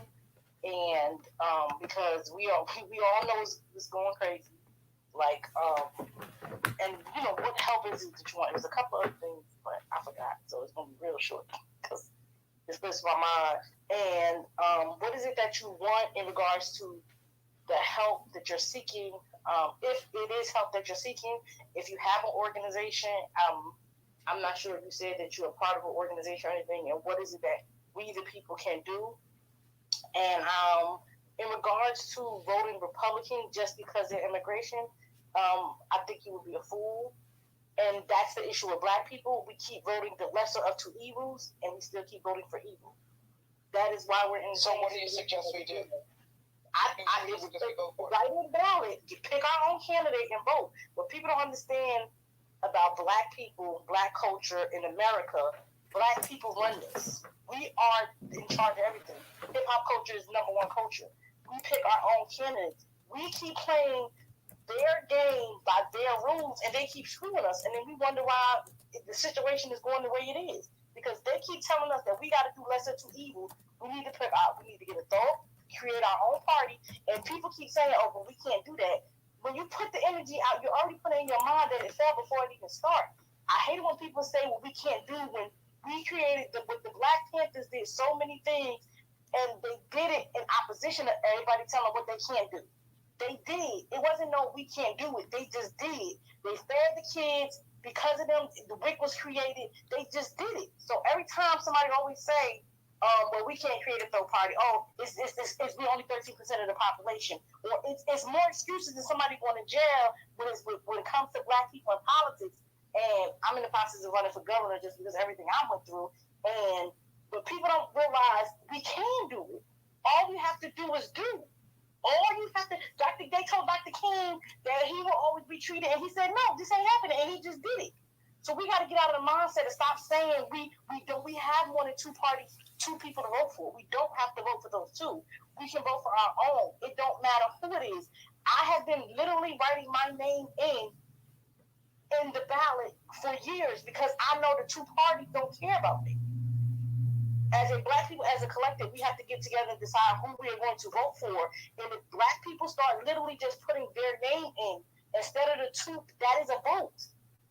That is a vote. But we have to be smart with it. But there's so many things that was done in the past that we say we can't do now. I don't think that's the case. I think that you have to look at the media. The media is controlled by them, not us. So they put certain things and images in the media that Black people are a certain way. Like certain networks have people drinking and drugging and smoking and doing all that crazy stuff. So then we assume that the majority of Black people, because that's, again, not even we assume that other people in other countries feel as though when they watch the basketball, Love and Hip Hop shows that's a representation of Black people fighting each other and doing all, but we know that that's not us. But that is the image they want to put out. They don't want to put our togetherness out here. They don't want to put the things that people are doing because people are doing things in the community. So when we say, Black people not getting together, we are, but we haven't had a mode but again, the Black Panthers, we had national offices here communicating with each. If we could do that in the 70s, my God, we could do it in 2023. It's really easy. It's really easy to do. And when we say Black people don't support Black people or Black people are not with, I just think that is the narrative. That is white supremacy talking. That is what they want us to keep saying. And words are very powerful. So when we keep saying that, we keep sowing that seed and keep putting that. And I will always say, Black people do support each other. Black people do have each other's back. Black people are out here doing things. But we have to be very careful about what we say. We say what the problems are, but the majority of the reasons why we're in the condition we're in is because of white supremacy. So once we face that what it is, okay, what are we going to do about it? Because, talking is good, but action is better. And if the Black Panthers could do what they did at the time when they had everybody named Mama, I feel like there's a lot of fear out here. Of why people saying they can't do because the Black Panthers ain't had no fear. And because the government destroyed and did what they did to Frank Hampton, that was a mental thing. They killed all our leaders. They imprisoned them in political prisoners. And a lot of people see that, and it's a fear in the minds of people where they don't want to act and they don't want to do. But some people are out here doing. We are out here fighting. We are out here taking causes. We see it all the time, but it's not going to be put on the mainstream because they don't want us to know that we out here fighting. Because then they would have to keep a record. Wait a minute, we got black people out here fighting. Even like my case, it's not in the mainstream media, but I'm out here fighting because they don't want it. That's not. I'm not going to stop fighting because they don't want to fight. Nah, I'm going to give you more of this smoke.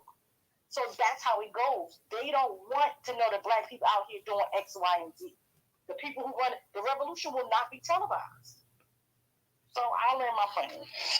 All right. Thank you, Aunt Lai. Let me go ahead and get to Shepard. Shepard, what's going on? Hey, peace. Peace. How you doing, brother? Chilling, chilling, chilling. What's up, man? Can't call it. I wanted to talk about what the sister was saying about Target real quick and then move on to Chicago.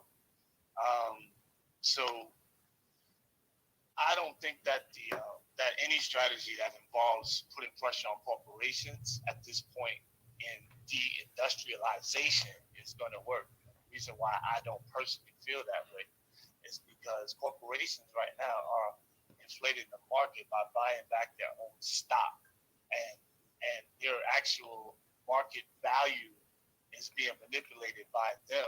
A lot of these corporations, even though they sell things, selling things is not how they're making money right now.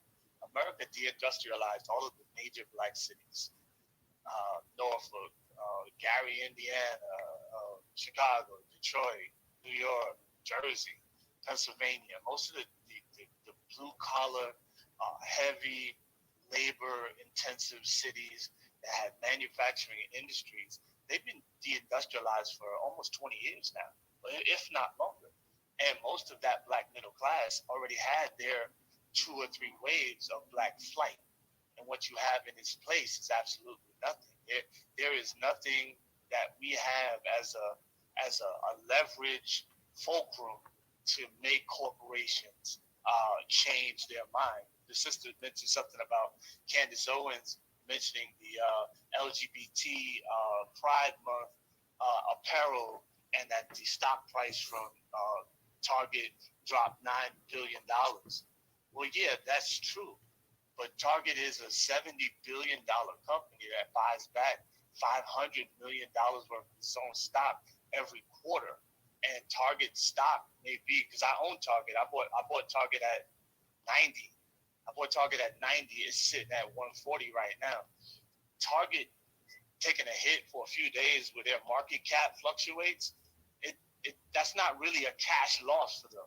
Their stock went down for a week or two, and then it went right back up to where it was. Because I remember when she said that, I was like, this bitch is going to cost me money because I have stock in Target, as do many black Americans who are stock owners who play the market and try to, play margins in the market. So you can't hurt corporations. You can hurt black stock owners. You can't hurt corporations because we don't have what the labor that we used to have. We used to have strong black unions in cities like Detroit, Norfolk, and all of the other cities that I named. Any black city across Stockton, California, like any black city near a port, near industry, near rail lines, near shipping, near boat manufacturers, near shipyards, we used to have a huge footprint in those industries. And this is before mass immigration, but mass immigration is not the blame from back then.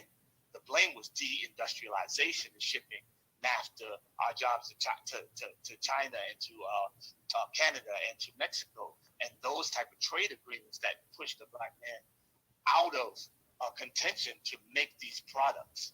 So either we as a race become entrepreneurs with billionaires and get partnerships, public-private partnerships, and we start making batteries and for EVs, wind turbine companies, and we open companies and have products that we all invest in as the 40 million of us or 25 million adults, whoever can afford, unless we go back to cooperative economics and start pooling our money and creating industry and products, And if we're only consumers, we're only on a sneaker retail market, we're only buying from specific companies, then we'll never like have an independence that we want. The companies that are up, Walmart, Costco, Lowe's, Home Depot, Starbucks, Dollar General, Dollar Tree, Big Lots, we push these companies up. And so do immigrants, because these are blue collar companies that regular people, Little Caesar, Metro by T-Mobile, these are little small companies that are billion-dollar companies, but they're in the hood. And we the middle class keeps these companies alive. How many times do we buy things from Dollar General, Dollar Tree, all these companies? We have absolutely no leverage over the labor and over where the goods come from. So it's hard to. I'll give you an example. We burned down during George Floyd almost $10 billion worth of stores and shops and neighborhoods and businesses, corporate businesses.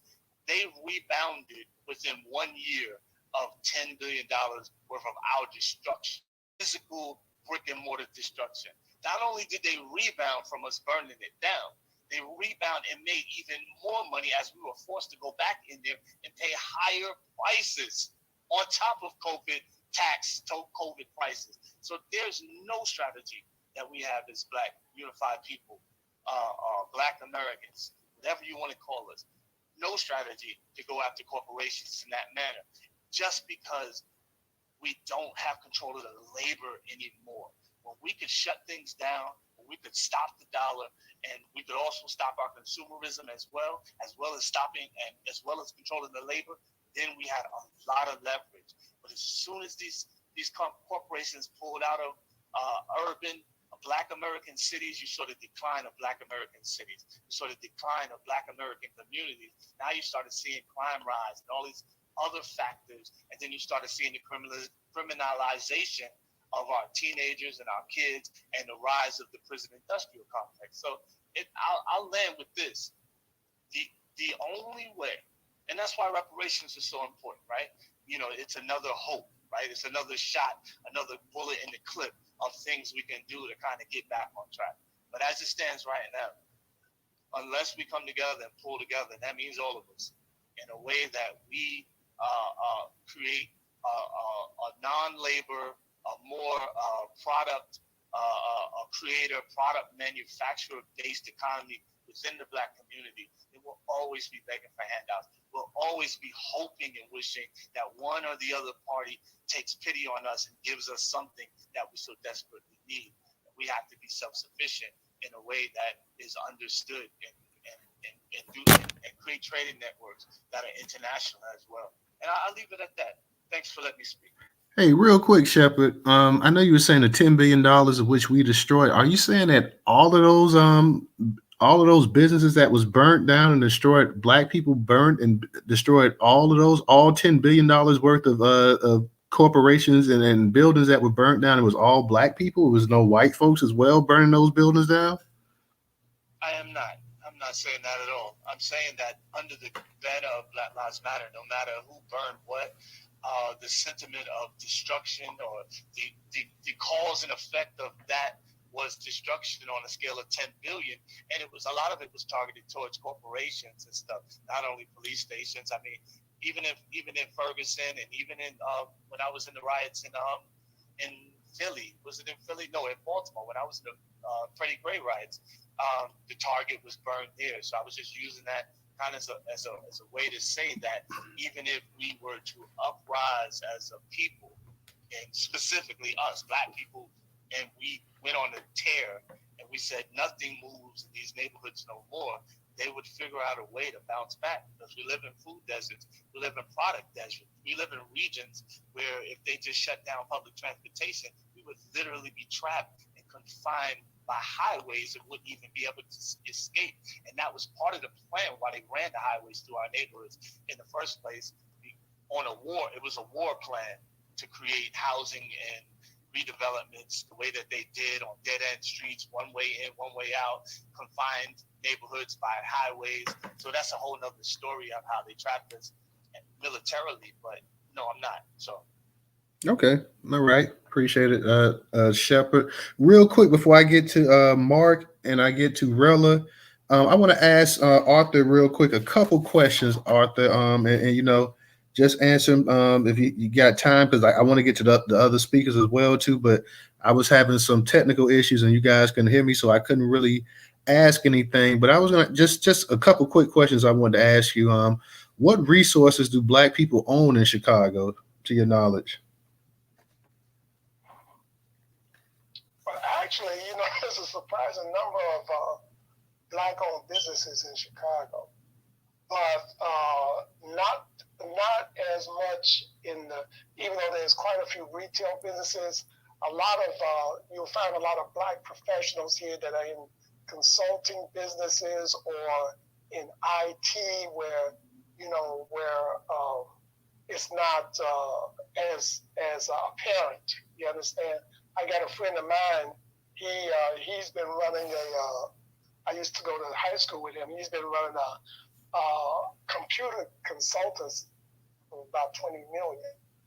So there's business going on here, but not as it's not as retail as, let's say, as an Atlanta is. You understand what I'm saying?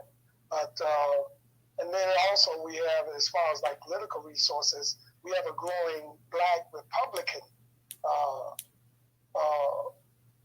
piece here that's even gaining more traction and more interest ever since the migrant stuff happened. So we do have quite a bit that we can work with. The problem is coordinating forces and getting everybody on the same page as far as like what interests need to be attacked first. And that leads me to the next question. How volatile is the situation between the Black people and the migrants in Chicago at this point? It's not so much volatile, even though there have been a few incidents. It's not so much volatile between the Black people and the migrants. It's volatile between the Black people and the politicians. Okay. That's where the real energy is being focused. Okay. And every Black politician that voted for that money being expended is in deep political trouble, especially the mayor. And do you see our Black folks, because we see with the mayor, he came in, the new mayor Johnson, and we've done a couple of spaces on him and some of the things that he's been saying. But and I know you said earlier you feel that he'll probably be a one-term type mayor, but just like Lori Lightfoot was. But are Black people, because of the actual some of the political decisions being made by the politicians in Chicago, are they still blindly voting Democrat, or are some of them starting to try to say I know you said that there seems to be a growing number of Black people going Republican. What about independent? Are they just still blindly just voting Democrat? Are they willing to kind of open up their options a little bit more now? Well, I would say that there's a lot of eye-opening going on here in Chicago, and I gauge that because of the fact that more people are asking questions now. I have not heard this many questions asked about voting Democrat, voting for alternative parties, and voting for stronger reasons than I have these past few months. It's kind of like a political revolution is starting here in Chicago. One of my listeners, and this is the last question, and I'm gonna go ahead and get back to Mark and Rella and everybody else in the actual space. But one of my listeners want to know exactly what's going on with the actual missing babies in Chicago as well.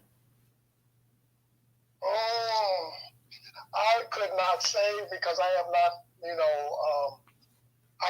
focused a lot of attention on that particular issue. Now, it is possible that Gabe and or Mark would have more understanding regarding that issue. Okay, and we're gonna get to Mark right now. So appreciate that, Arthur. Mark, go ahead and unmute your. Go to mute your mic, Mark. How you doing tonight? Good. So let me first start by saying this, and I think a lot of people really don't understand that across this country we have a ton of Black majority cities.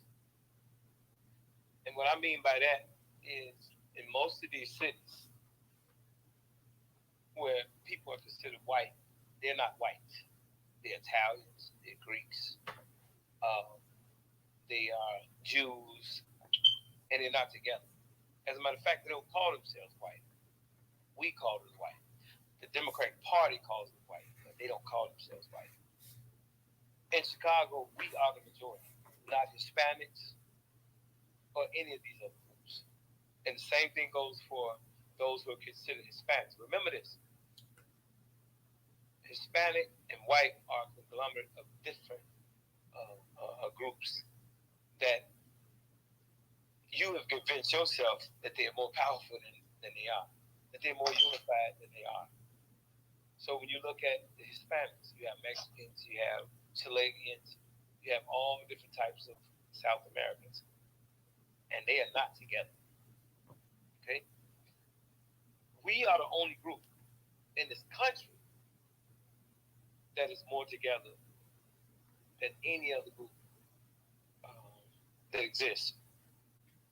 Our numbers are greater than every other group, but I would say outside of Germans. Germans have a large number of people. And the minute we understand that, then we'll know how much power that we possess. What you see happening is an orchestration of immigrants led out of the Jewish Federation. The Jews have always been anti-black. The Jews are the ones, the Zionists more so than the Jews. I'm going to say the Zionists because they are worse than the Jews. The Zionists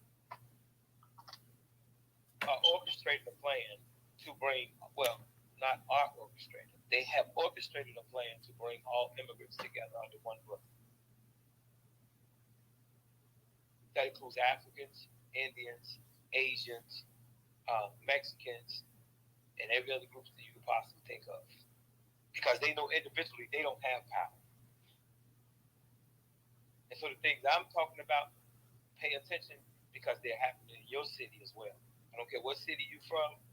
So even would be hearing you say that about the guy in Florida. Immigrant supremacy is 50 times worse than anything that you know of as white supremacy. You know why? Because immigrant supremacy includes the quote-unquote white supremacists that you never paid attention to, which are mainly Jewish people.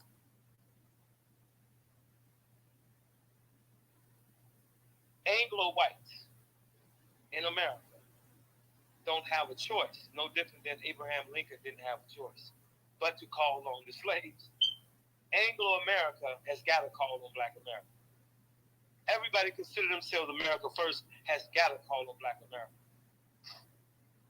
Because the immigrant agenda is going to overrun every single city that we live in. Down in Florida where you are, those are immigrants fucking you up. Haitians, Cubans, all those, they are the ones that are moving on y'all. But you also focus on the white racist Republican that you don't see the immigrant supremacists. And there are only two agendas in play in this country. Either you're going to side with the American agenda or you're going to side with the immigrant agenda. All that in between, but you independent, there's no such thing as an independent party. Not enough organization, not enough money. So you're going to either use the Republican Party or you're going to overtake the Democratic Party. Nothing else is going to happen in between. Now for us, we're going to use this Republican Party. And we don't take orders from white people. We don't care what kind of white people they are. We don't take orders from them. So to use the Republican Party against immigration is a doable thing to do. And that means that we have to run for those positions. Again, we don't take orders, and we would never take orders from them. I don't care who they think they are.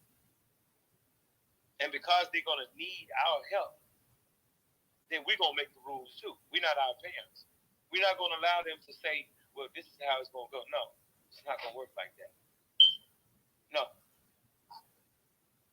And so when the sister spoke of the Office of New Americans, I suggest you all do a deep dive into your Office of New Americans. Every city has an Office of New Americans. Google your city right now. I guarantee you, it'll pop up. I guarantee you, it's gonna pop up. Almost every mayor in these Democratic cities have joined Cities for Action. Cities for Action is where over 200 mayors and county executives have partnered with the immigration agenda to eliminate Americans. It's called the Cities for Action. Okay, and then there's bills attached to what we're seeing happening across the country. But it's HR 572, which is the National Office of New Americans. HR 1308, which is the New Deal for New Americans. HR 1909, the Citizenship Essential Workers Act. And each one of those bills have a matching Senate bill. So, brother, for you down in Florida, please understand that what you know as quote unquote white supremacy, and I say that because they are breakdown of different groups. What you know as quote unquote white supremacy is child's play compared to immigrant supremacy. Immigrants for your area. When you look at in the South where you have the Ku Klux Klan, since Tulsa, since all those riots happened, those white racist Republicans have stayed in their area. They haven't moved into our areas, not in 100 years.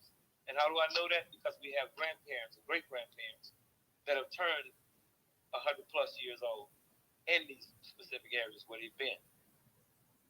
And so be extra cautious, be mindful. Please research all that you think you know. You got to research to the next level. And I end by saying this. The proof that's in the pudding, California. Those black areas have been taken that used to be majority black. They're gone. Florida, same thing. Minneapolis, Minnesota, same thing. New York, same thing. Washington, D.C. These are areas that, and I preference this immigrant supremacy in a way that I really want you to pay attention, because your mind teaches you to see Hispanics or Africans, but you don't pay attention to the different groups of whites that make up immigrant supremacy. You're not paying attention to all white people are not together. January 6th should have taught y'all that. They weren't jumping over that wall chasing no damn black people. That was the age-old fight where you had the Germans chasing the Jews, who have hijacked the Democratic Party under the name of AIPAC, but they bought all the politicians on the left and right that are the 1%ers. And those people from the foothills of Georgia, Kentucky, Alabama, all those places where Trump called them, those people were called to Washington, D.C. to go to war with immigrant supremacy. And somewhere in y'all mind, y'all thought that they would, when they jumped over that wall, they were going to land in your house. That had nothing to do with you. That was different groups of white folks' business. That was Trump telling the Anglos and the white racist Republicans that, man, the Democratic Party has been hijacked by Jews, and if you don't stop them, they're going to get it, they're going to steal the election, and then they're going to put immigrants in position, the different groups of immigrants in position across the country. And that's exactly what you see happening right now, including them snake-ass Africans and Caribbeans. They're up with it too. They're not on your team. They're on the team of Jews. So when you hear them say, oh, those are white supremacist talking points. No, you the white supremacist. You that same white supremacist that you speaking of. I don't give a damn that your skin looks like mine. They are part of this shit. Go read the Office of New Americans if you don't believe what the fuck I'm saying. And mainly, specifically, read the Chicago New Americans Plan. The Chicago New Americans Plan was the first of its kind, orchestrated by a white racist Jewish man by the name of Rahm Emanuel.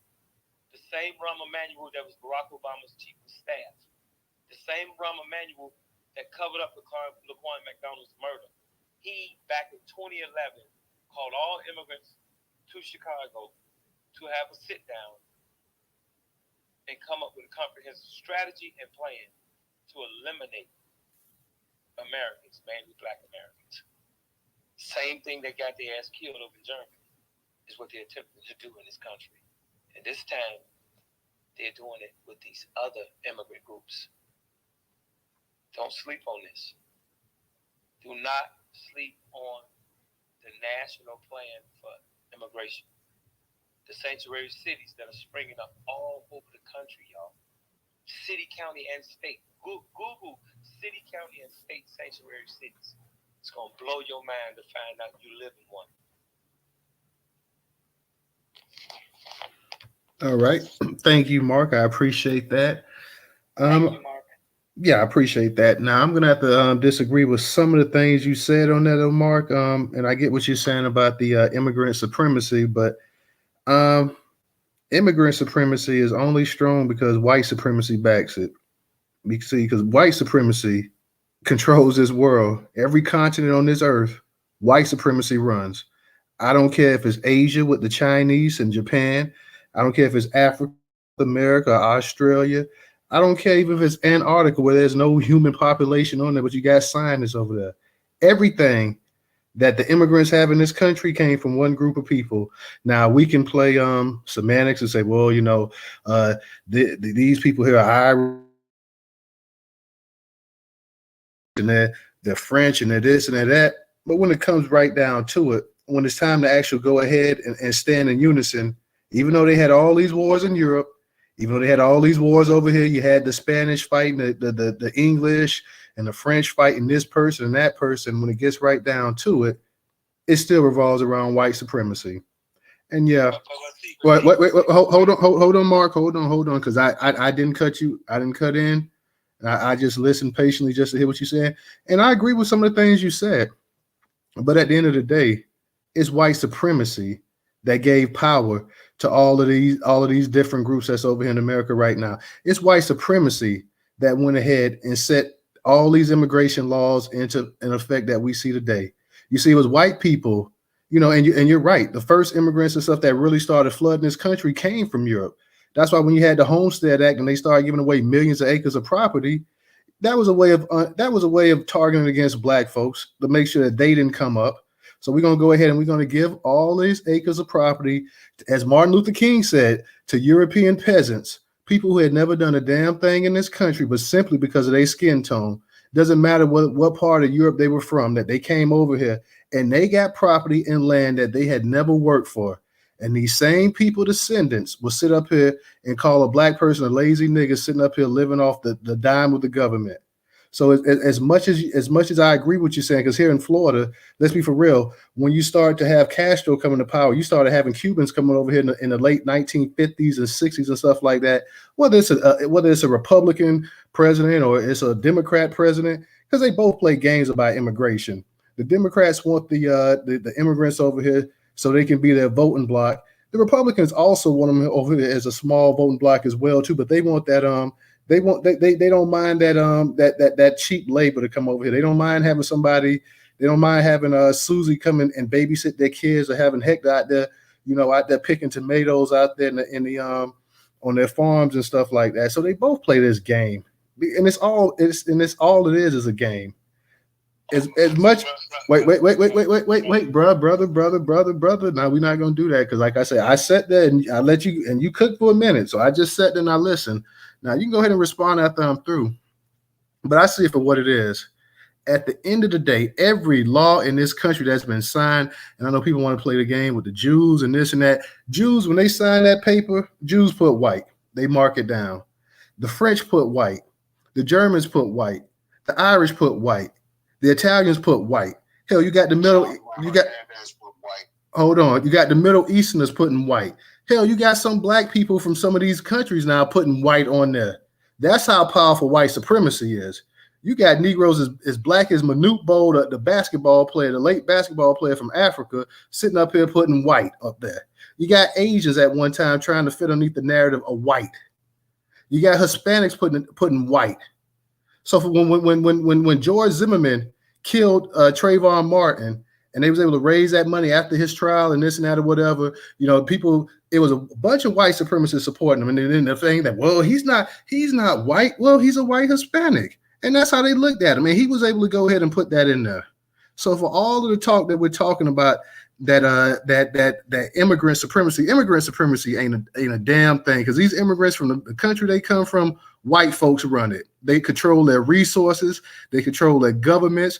Whenever they want to silence them and put them in their place, they can put sanction on them and everything else, from the World Bank and the IMF and everything else. They know exactly how to tap dance for these white folks. Same over there in the Middle East. Whenever they want to go ahead and nuke their ass up and get some of that oil from over there, ain't a damn thing they can do about it. They can break them, and they have broken them time and time again. So at the countries that control most of these nuclear warheads are these white countries. Yeah, you got China and you got North Korea and a few others that they have access to it. But the true stockpile of ammunition, the baddest armies on this country, these are white supremacy countries. They run the show. They run the yard. And like I said, we got us a Peckerwood right here in Florida, who is also probably a second or third generation immigrant. He'll sit up here and he likes to play games. He wants to do what he can to erase the black vote. He wants to do as much as he can to erase black history. He wants to go ahead and treat black history with kitty gloves and sit up here and talk about, well, you're being too hard and you're shaming people when you start talking about history in this country. Look, listen, black people were not indentured service. They were slaves. All of this stuff with Ruby Bridges and all these other things that they've been trying to erase right here in Florida, we can sit up here and we can go story for story with this nonsense that they sitting up here. Immigrant supremacy is only immigrant supremacy because just like you had when these white folks went over there and they had to go ahead and hip their German buddies, their German relatives on how you go ahead and you take care of Jewish people from their experience of how you control niggas right here in this country. You know, Adolf Hitler and them, they learned best from right over here, these rednecks over here in the United States of America, how to go ahead and control the narrative. That's where they learned this stuff from. These folks right over here went over here and they spread anti-black all throughout the damn world. Whether you're talking about in World War II, they set up here and had damn German, they had damn German and Nazi soldiers and sitting up there letting them eat with them and wouldn't let the black soldiers from their own country eat with them. That's white supremacy.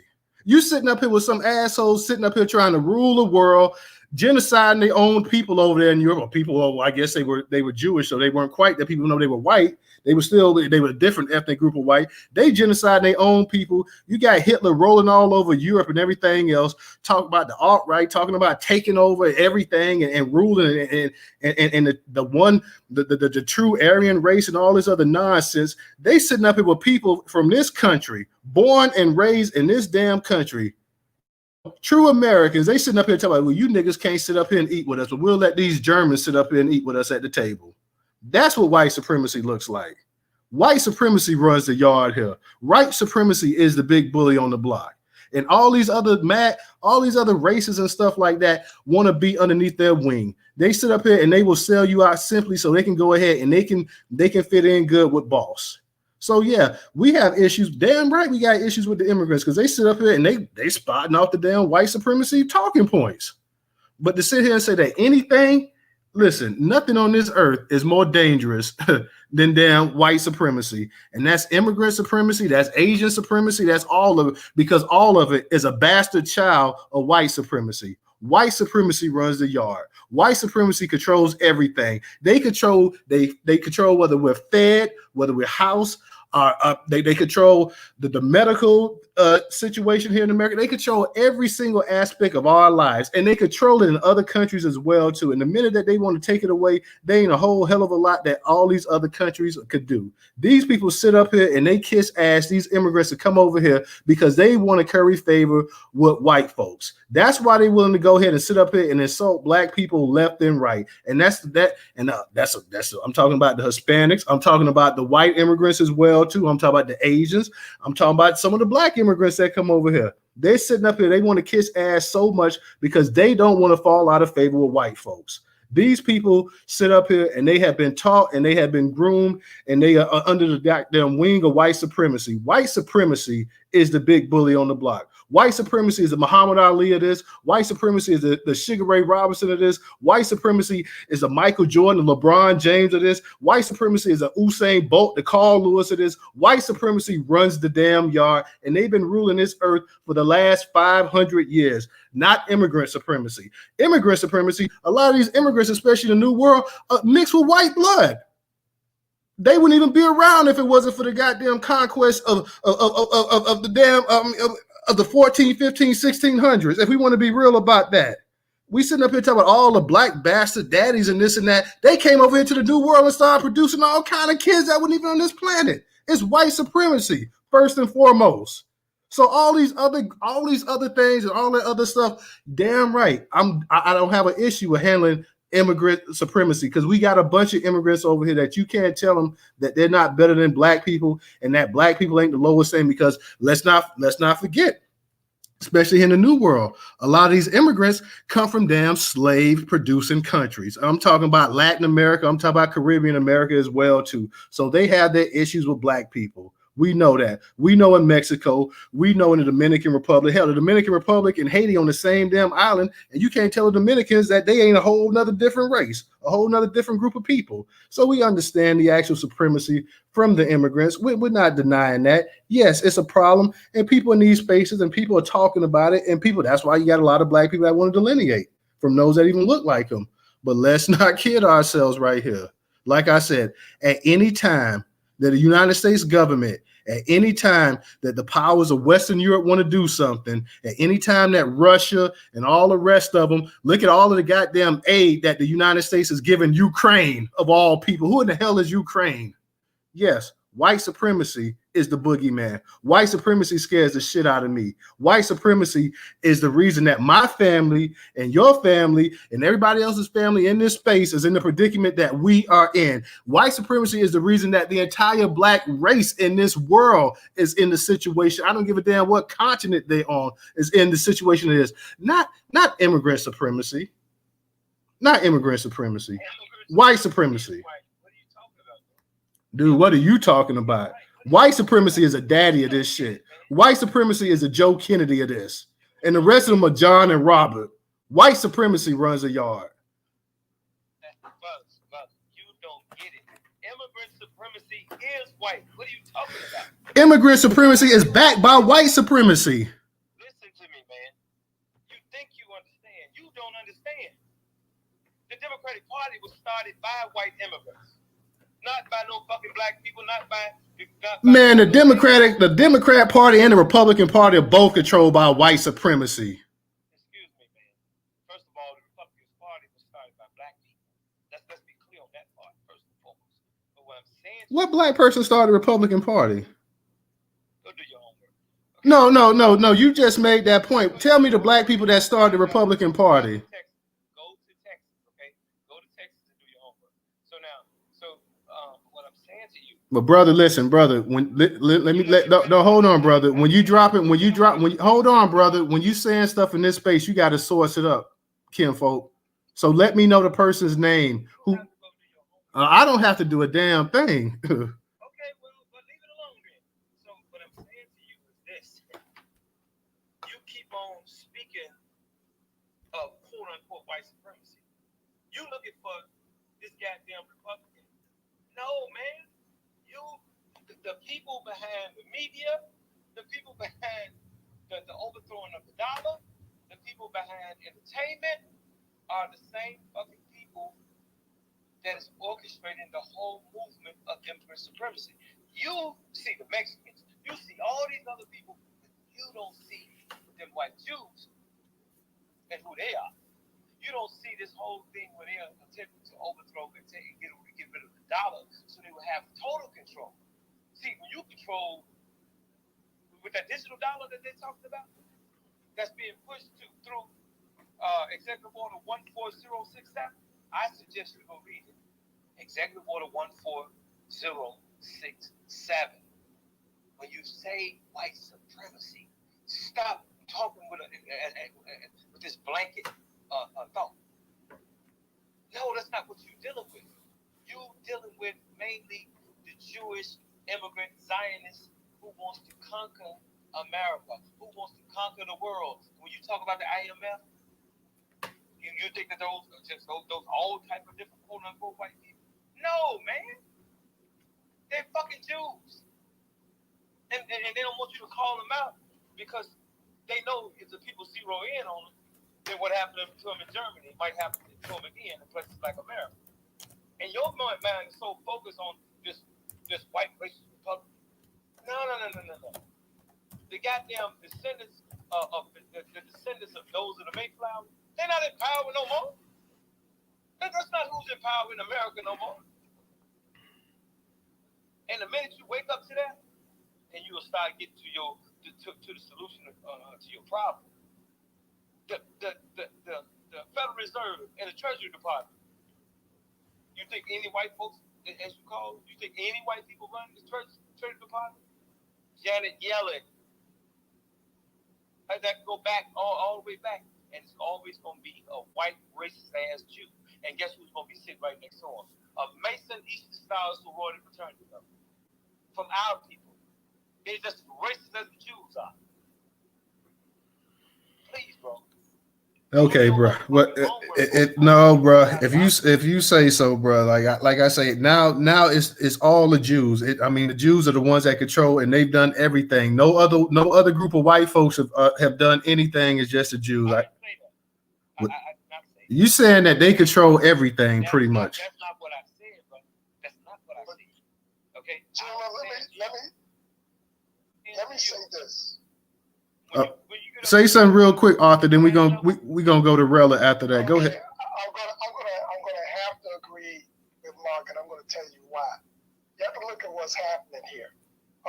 It is true that Rahm Emanuel in Chicago specifically started this process, but not just him.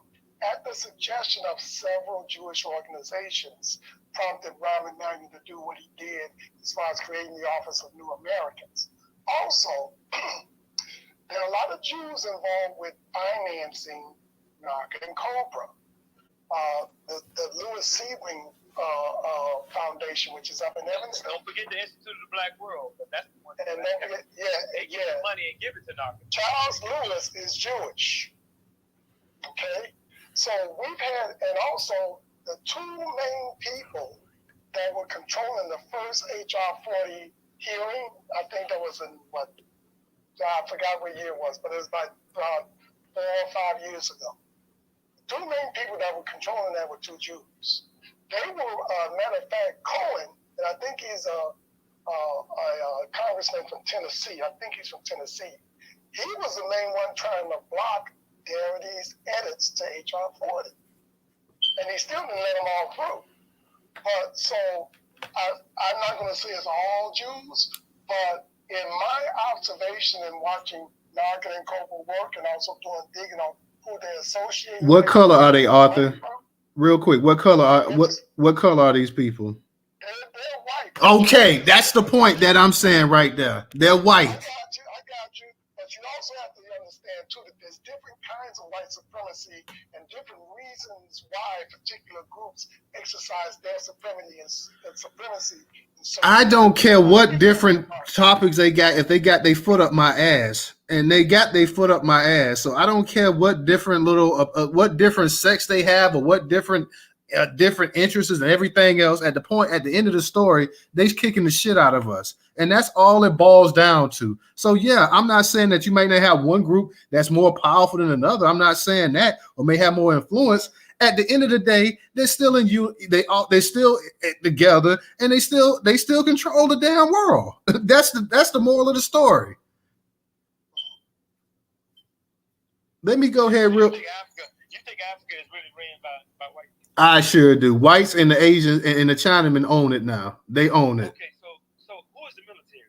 Can you show me what white people controlling the military and the position? They don't have to control it. They control the goddamn leaders and they control the resources. They are partners. What are you talking about?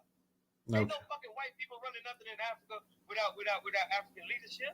They're partners. I just said it. They control the leaders. I just said they control the leaders. That's what you've been told through this Pan-Africanist training. They're not dictating to the. I ain't no Pan-African, bruh. I ain't no Pan-African, so I'm just letting you know. No. Unconsciously, whether you are or not, you've been taught this. You don't understand. If colonism took over Africa, then how the fuck the military and all the leadership of Africa? It's because they're partners. Slavery wasn't no one-way street. They didn't steal black people. They bought black people. They bought us from Africans. The Africans, you know what I'm saying, just left America in December, offering to give more resources to their business partners. Get your mind out of just talking about some goddamn white people. In America, they don't do a damn thing to us in America without black Mason Eastern Star sorority fraternity. Holy shit! Oh, what is this? What I mean, this done became pseudo in the mug. So we sitting up here saying that you talking about black Masons and Eastern Stars and all this other shit now? Yes, they call politicians, they call national leaders. You know what I'm saying? All these people that you listen to, they all the Mason Eastern Star sorority. Okay, all right, yeah, okay. That's what the fuck going on. Well, that's what the fuck. Well, I'm gonna tell you straight up. That ain't what the fuck I'm feeling. Straight up. Nah, nigga, you don't understand. Nah, nigga, you don't understand. This goddamn pseudo babble that we talking about. Man, fuck this babble shit we talking about here, because this shit is babble. It's not babble because you don't understand his perspective, and you guys are misfiring. Y'all saying the same thing, but Mark is saying it in a way that actually explains what's happening with black organizations who have had. Look, we've always had black organizations under the thumb of white folks. We've always had that. We're not. Hold on, Rella. I'm not saying that's not the case. Yeah, you've always had black organizations and black countries and black leaders. Hell, Arabs was able to go ahead and get black people in their damn armies and stuff like that. We've always had that. You've always had black people that went ahead and to their own detriment helped other groups and stuff like that. We're not saying that. What we're saying is that white supremacy controls the yard. That's what I'm saying. That is understood, Newstoter, and that's not. I don't think that's what Mark is not denying. He just said that his immigrant supremacy is more dangerous than white supremacy. Because it is white. Okay. Hold on. Y'all both are saying the same thing, just in a different way. Mark is actually just detailing it out, and you guys are getting upset with each other and getting ready to try to cross a crossroads to cross each other out. And I'm trying to bring you back home to some grounding. Arthur tried to do the same thing. Just because you don't have the perspective of Mark and Mark doesn't have your perspective does not mean that you both are wrong. It means that there is a misfire of the same information. That's it. That is it. And this is the reason why when you sit down, the one thing I don't agree with is if you're in a room full of people and you have the knowledge and you have the information and you're trying to help bring people to drink, you gotta give them the cup to pick up the water. So when he asked about Republicans, the Negro Republican Party, as it was started down in Texas, and if you go down and research that information, it was a big deal. The reason why the Republican Party and these assembly members who were our ancestors, who were freedmen, Black American freedmen, Negro American freedmen, all of the things. Why they were so important.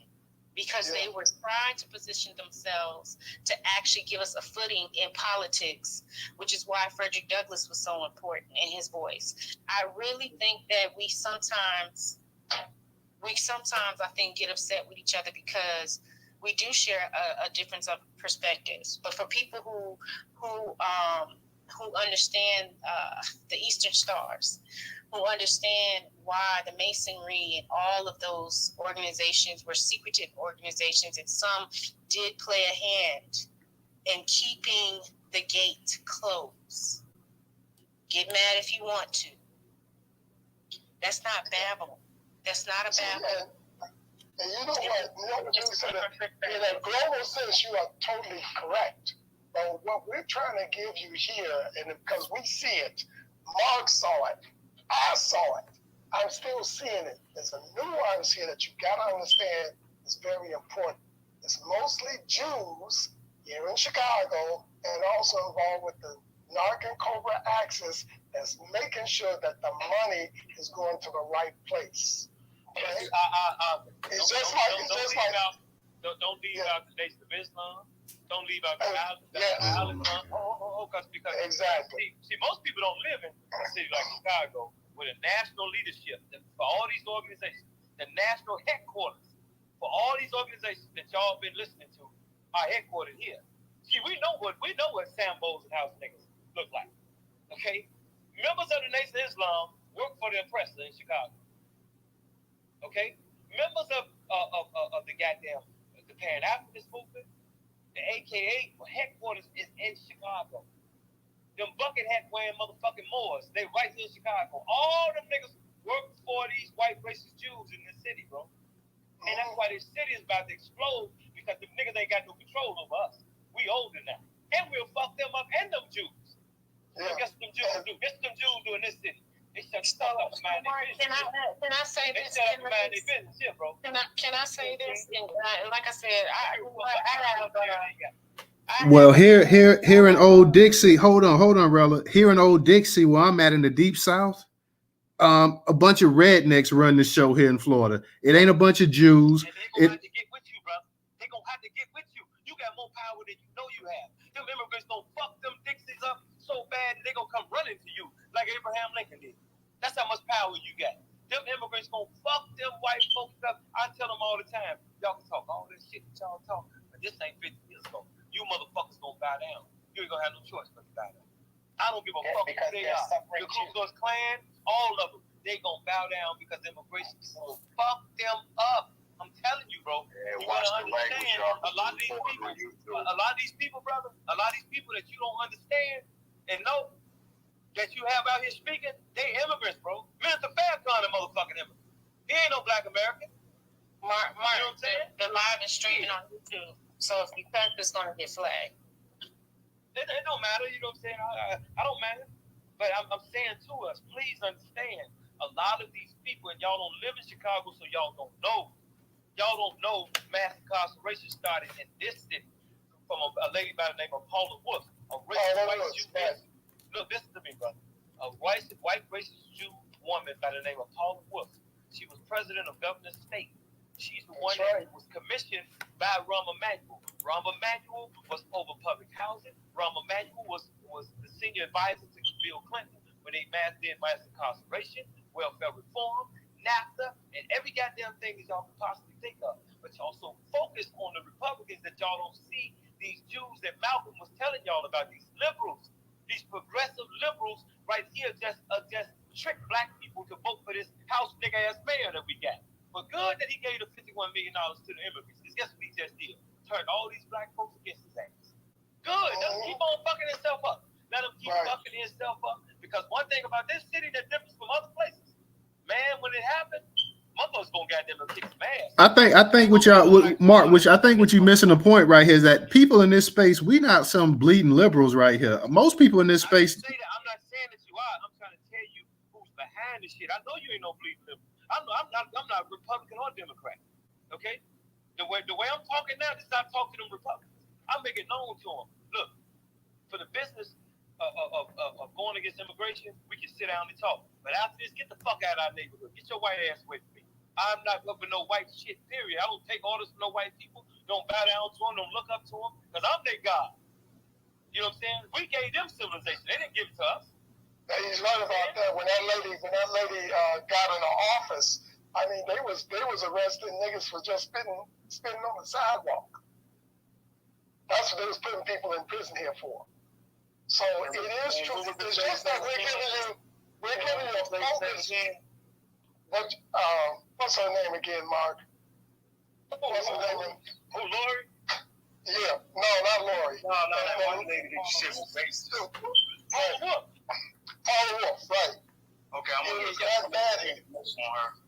The most dangerous university on the face of this planet is the University of Chicago. Not Harvard, Princeton, or Yale. University of Chicago has produced more corrupt, dangerous leaders across the globe than any other fucking university. You've been taught to pay attention to Harvard, Princeton, and Yale, but the Rockefellers started the University of Chicago. And all of they niggas' funerals are right there at Rockefeller Chapel, including that house nigga from Jet Magazine. We protested his funeral. All them nigga Masons, these stars who go in fraternity members that's made the leadership because they fucking over their own members too. The leadership of these organizations are part of the bullshit. And the reason why Chicago is about to explode because they ain't got no niggas to call on us.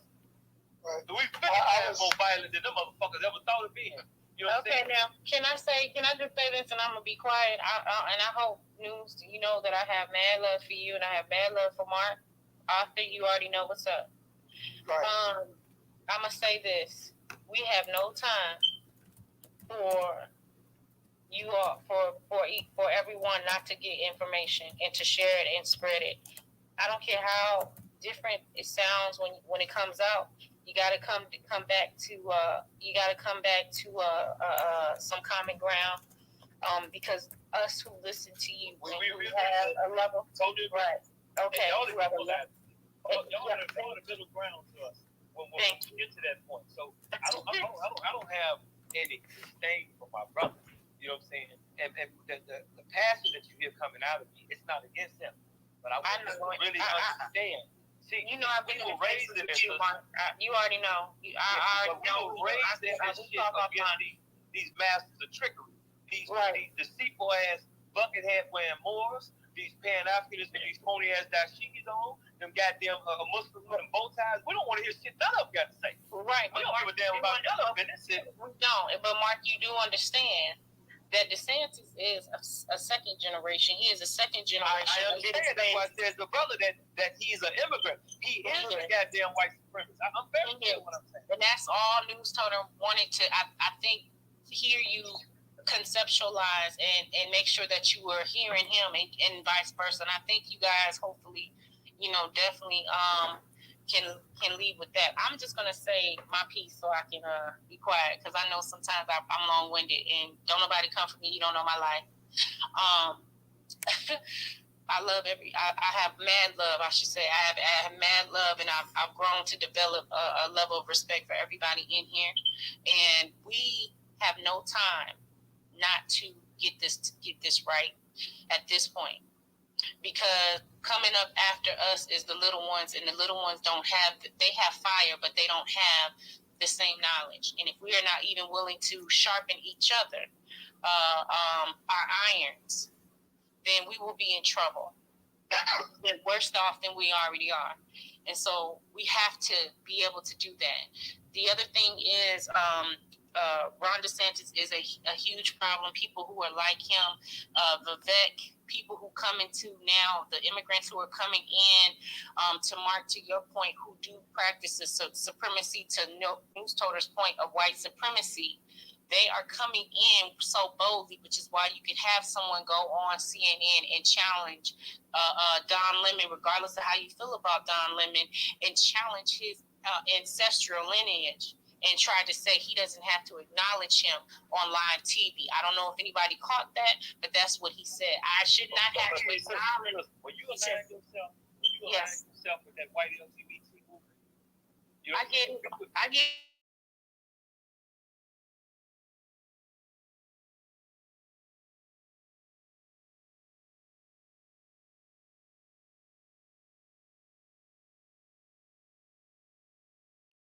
Brother Muku, he hasn't had a chance to speak, and I'm gonna get to Brooke and no taxation as well too. So because we've been going back and forth for a minute, so Rella, go ahead and get it in, and then we got to go ahead and get to some other new speakers.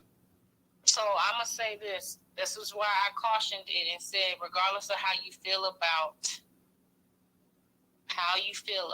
Don Lemon, whether it's his sexuality or whatever, because we have people in our community who are part of the LGBTQ, just like there's the argument about Black women and the feminist movement, all this other stuff. We could have that same conversation and talk about it till the cows come home. The mere fact of Vivek challenged Don Lemon on his lineage and said, I should not have to recognize you and talk about what has happened in our country as if he is from here. That to me is the practice that you are talking about when you talk about the supremacy that is actually trying to replace the very people who have never been repaired. The second thing is I do agree, which is crazy, I agree with Shepard because I do believe that reindustrialization is going to be where we will find also another golden ticket for ourselves. We have to find a way to create another level of reindustrialization, even if we cannot do it on the physical level, but maybe the digital side. There is a open market because it's just wide open. So I'll leave that there. The other thing is maybe, I don't know if Arthur and Mike, you guys can do a space, just kind of laying stuff out, just to kind of clear the air and maybe do it on social, maybe not do it on this app, somewhere where we now can do like our ancestors used to do, because they had to go into cafes and go elsewhere to start, getting together and us planning. I know you do a lot of stuff, Mark, and I know you busy, Arthur the same, just like Newstoter.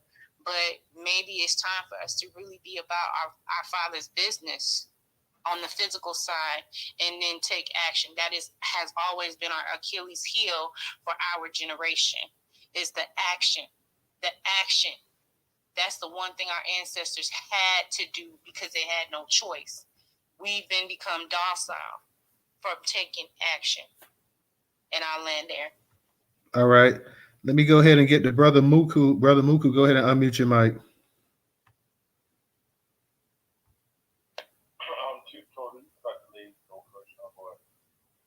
Okay, then we'll come back to you. Let me go ahead and I think it might be Brooke. Brooke, go ahead and then we'll get to no taxation.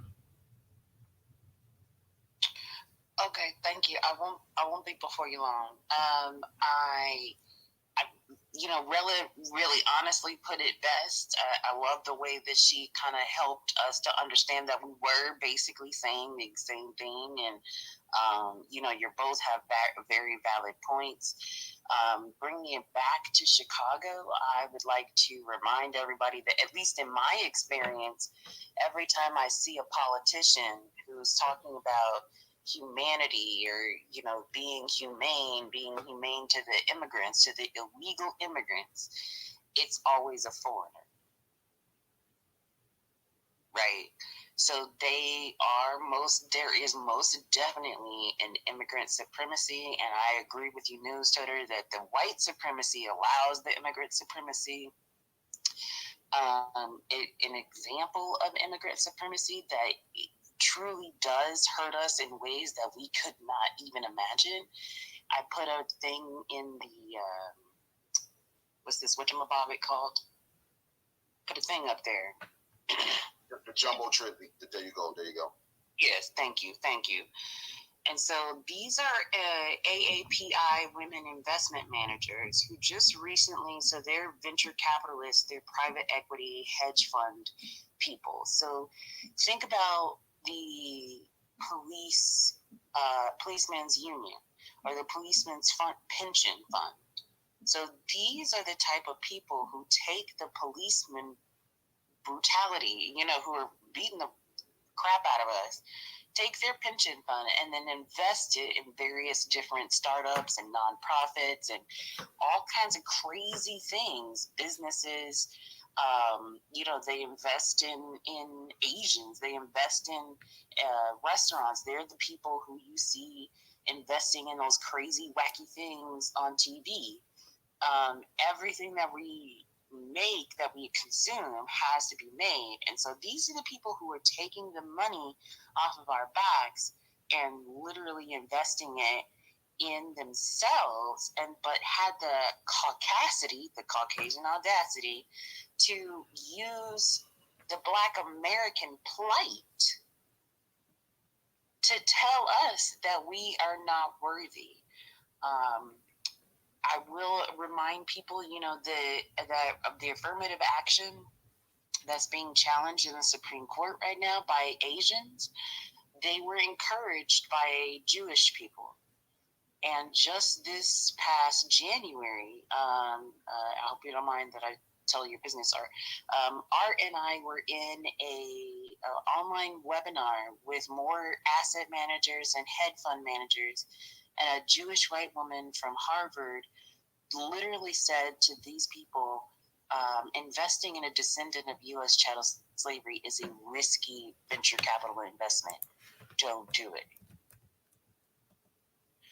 So there is an arrogance of supremacy that is definitely the white supremacy is most definitely the backbone of it. But kind of like Terminator 2, the immigrant supremacy is that liquidy man, and he's a little harder to kill. He's a little harder to deal with. Than 1,000. That's what it's called. Yeah.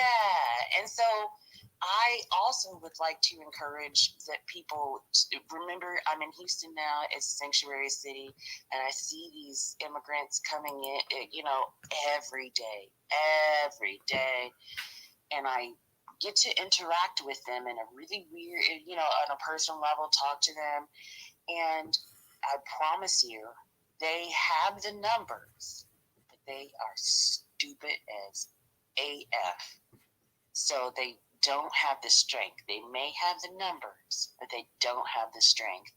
And for getting rid of the immigrant supremacy is a lot easier, quicker than going and attacking the white supremacy, because it does have a global foothold. But these fools that are here now, these immigrants, they are not the brightest. Okay, they are of their nations. They are not the scholars. You got to explain things to them 2 or 3 times over. You see, the buildings are falling apart. The highways are falling in. That's what they built. The stuff that we built is still standing. Washington Monument, not moved. White House, still there. But I-95 done fell off. They got quicksands happening all over the place. I mean, we most definitely are preparing in the back channel to withdraw and to have the life that we know that we can have. And I agree with Rilla when she said about the reindustrialization. What she said.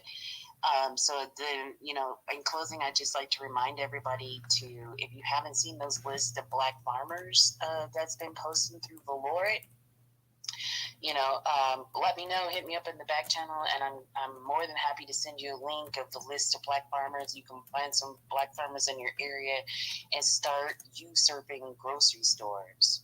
And so, yeah, thank you. All right. Thank you, Brooke. Let me go ahead and get to no taxation, and then I want to go ahead and get to Ms. Giselle. Ms. Giselle, I know you hadn't had a chance to speak, so I'm gonna go ahead and get to you as well too. So go ahead, no taxation. Okay, so let's go down the road. What is white supremacy and what does it look like?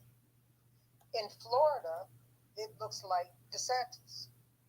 He's Hispanic. In California, it looks like Newsom. He's white. Or the Congressman Swalwell. He's white. What does it look like in New York? Well, they just put a white woman in office for governor. But then they have the black mayor of NYC, and let's not sneeze on a mayorship of New York City, because that's major. That's like being a governor of New York. He's Jamaican. What does it look like in Chicago? If you look at the police department, it looks like the Irish. If you look at who runs the state of Illinois, it looks exactly like what the gentleman said. You have to understand, look at everything holistically. Don't look at it one note. You have to look at who is funding these people. Always look at Sister, give the background on who the governor of Illinois is. I'm going to leave that to the people from Illinois. I just want to sort of clear the air so that people can understand what it looks like where you live. If you live in Nashville, Tennessee, it looks like white hillbillies. Do you understand what I'm saying? So it looks different all over. But where are they getting their money from? He just told you about the money. We've got to understand that. It's not about anything else. It's about amassing as much resources and capital as they can in every country and every sector of every country. That's why Africa has been divided into three parts. The United States of America, I feel, got the best part. Why? Because they have most of the waterways. So you have to look at the big picture. The big picture. Why are they funding Ukraine? Ukraine was feeding Eastern Europe. Well, since that flood came through there, they said that they're not going to be able to grow anything for Eastern Europe. Well, what does that have to do with America? America has grain, which is what Ukraine was growing, you see? And where is that grain coming from? It's coming from Iowa, Nebraska, Illinois, the Midwest. Well, who's funding the Midwest? What did Mark just tell you? So you have to look at it holistically. Don't take one piece and think that you're going to understand the whole game, because you're not. You have to spread all the pieces out on the table. It's like a puzzle. And you have to put them together. There are workers. Rahm Emanuel was a worker. That's why he cleaned out, the South Side, and they're having problems on the West Side and all that kind of stuff. He made it so that it was like killing fish in a barrel for the police. And that's something that we should all know in this country. He's a do-boy for them. But he's up there in the ranks. And you have to look at it. Why are all these organizations fall in line and do what they need to do? Because they're fighting for their own resources. And where are the resources? The resources are being held by white supremacy. What is white supremacy? What does it look like? Well, if you go to Nashville, well, if you go to Chicago, well, if you go to LA, you see the picture now? Well, if you go to Florida, you see the picture now? It's a system. That's why they call it the system of white supremacy. The color is not always white, and they're not always white American, or there's really no such thing as white American if you want to know the truth about it, because everybody came here of their own free will except for us, the descendants of. You see? And so look at it holistically. Two things can be right at the same time.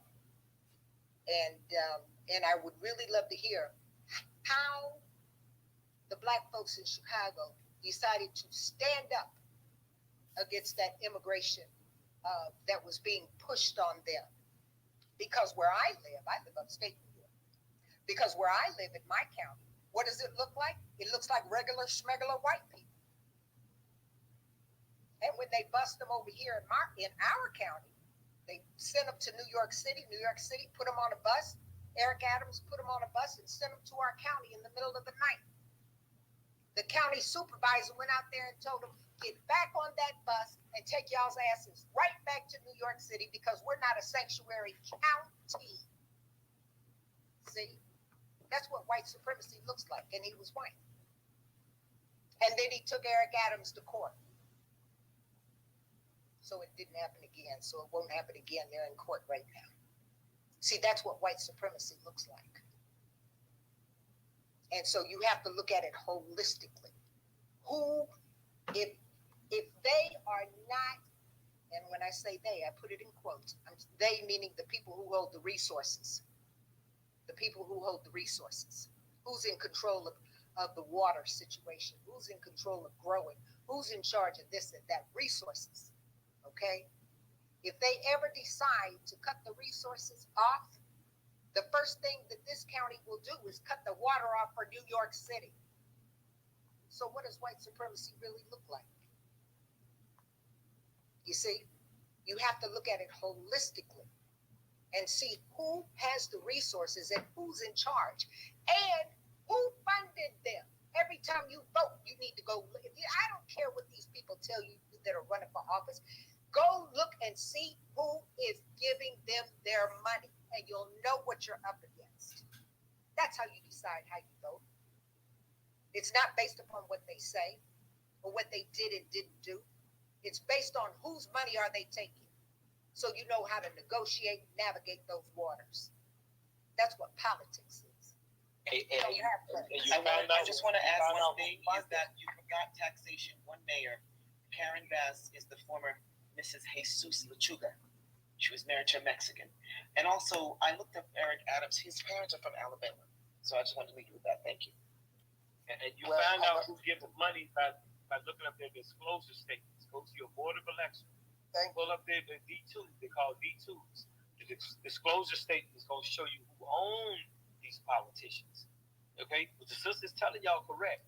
See, we got 25 and 30 years in this game. So little boys like the little boy that be talking to y'all with the FBA movie, what's his name?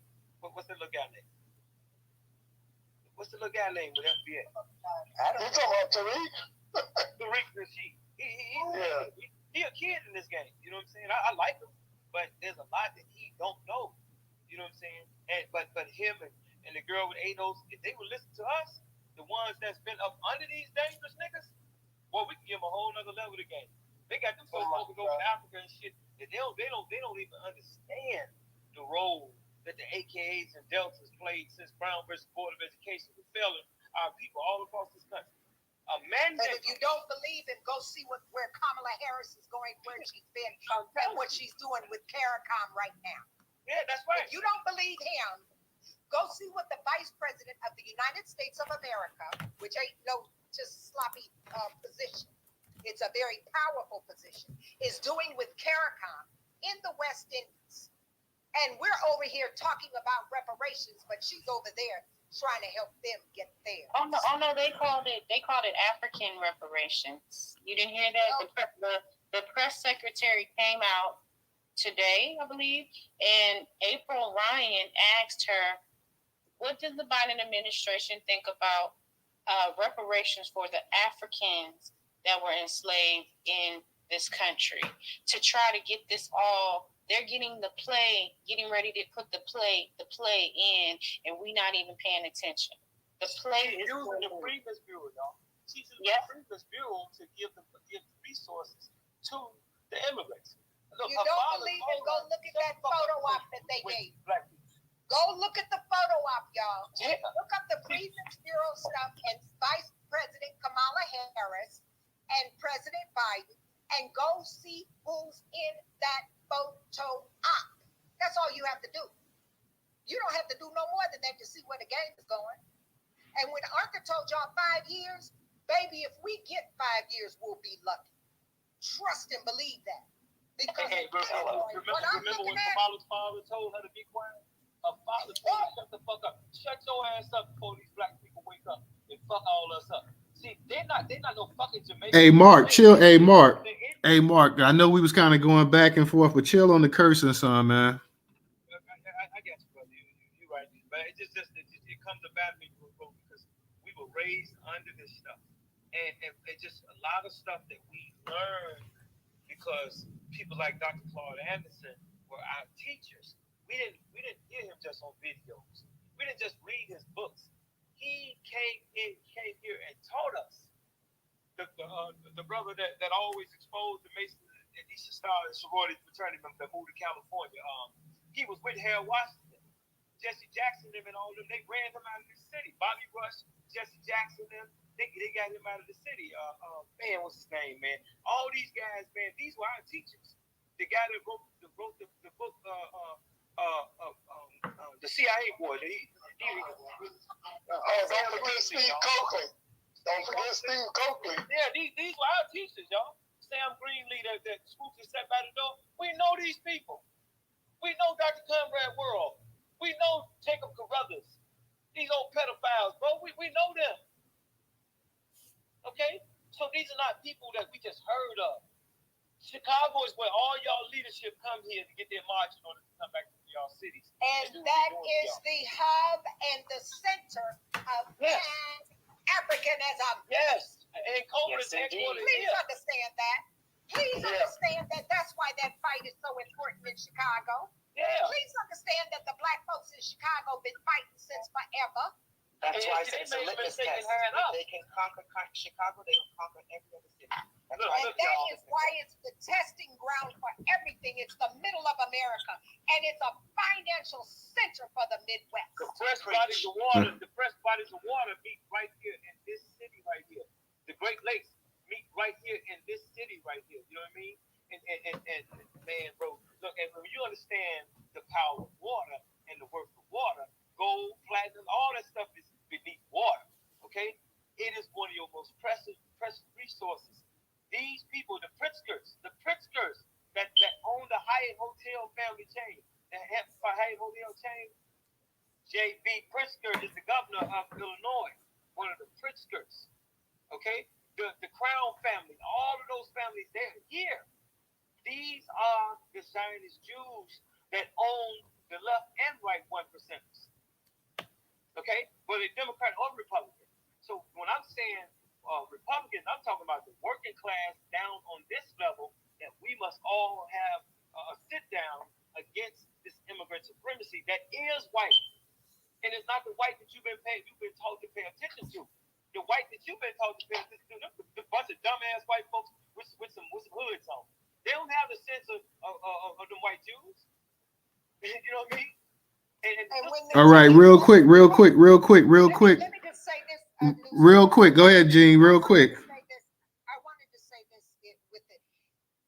When those Tiki Torch boys marched in Virginia, they said Jews will not replace us.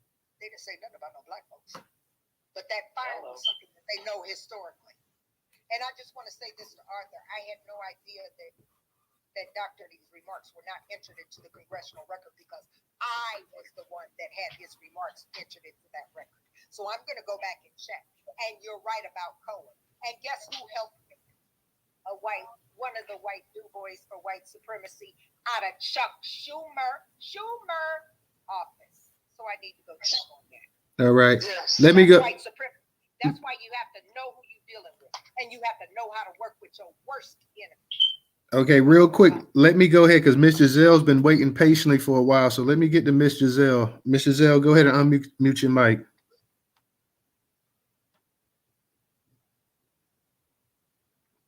I'm so sorry, guys. I'm up here plaiting hair, my thing for the night, for the week.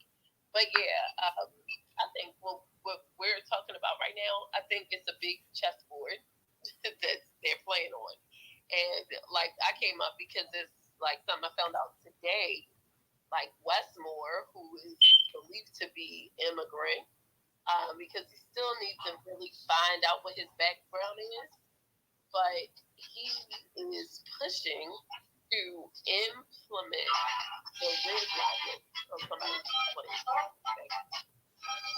noise in the background. Uh-oh, we got some music. Somebody got some music playing in the background. I'm sorry, what was that, Miss Giselle? You there, Miss Giselle? Yeah, you had it muted. I'm sorry. Yeah, no, but here in Maryland, he's about to implement the redlining thing that has been stopped so many times, and it was stopped because it was going to actually, the street that they put it on is straight through our neighborhood, and that's going to kill our economy. Like we still have full-blown Black communities in Baltimore. We have full-blown Black American communities in Baltimore, including businesses. So with them inputting this this train system, this red line through these neighborhoods, this is going to do a lot of damage economically for us. It's going to displace more of us. It's going to also replace more of us. Even with the jobs and the people that's getting the contracts, it's not like American businesses. These are whole white and Hispanic organizations, and Africans are able to get a lot of the businesses in these communities. So we got a lot that's even going on here, but that's just the level of, that's just where we are right now in the fight. So you have some states that are overwhelmed, like they say California's overrun, and it's not like a lot of whole Black American communities anymore. I can't really speak for Cali. I'm not there. But you got some states that is kind of balanced. You got a couple of black areas that's still strong. You got Chicago. They're standing up because they're over it. Because they've been, they at the point of, when our backs get against the wall, we fight back. So I think everybody has their place, and I don't think they're not going to do the same thing to us across the country, because it's going to put too many eyes on the hand. It'll expose the hand, but they have this different parts that's activating at different times. So I think we can look at everything as a whole.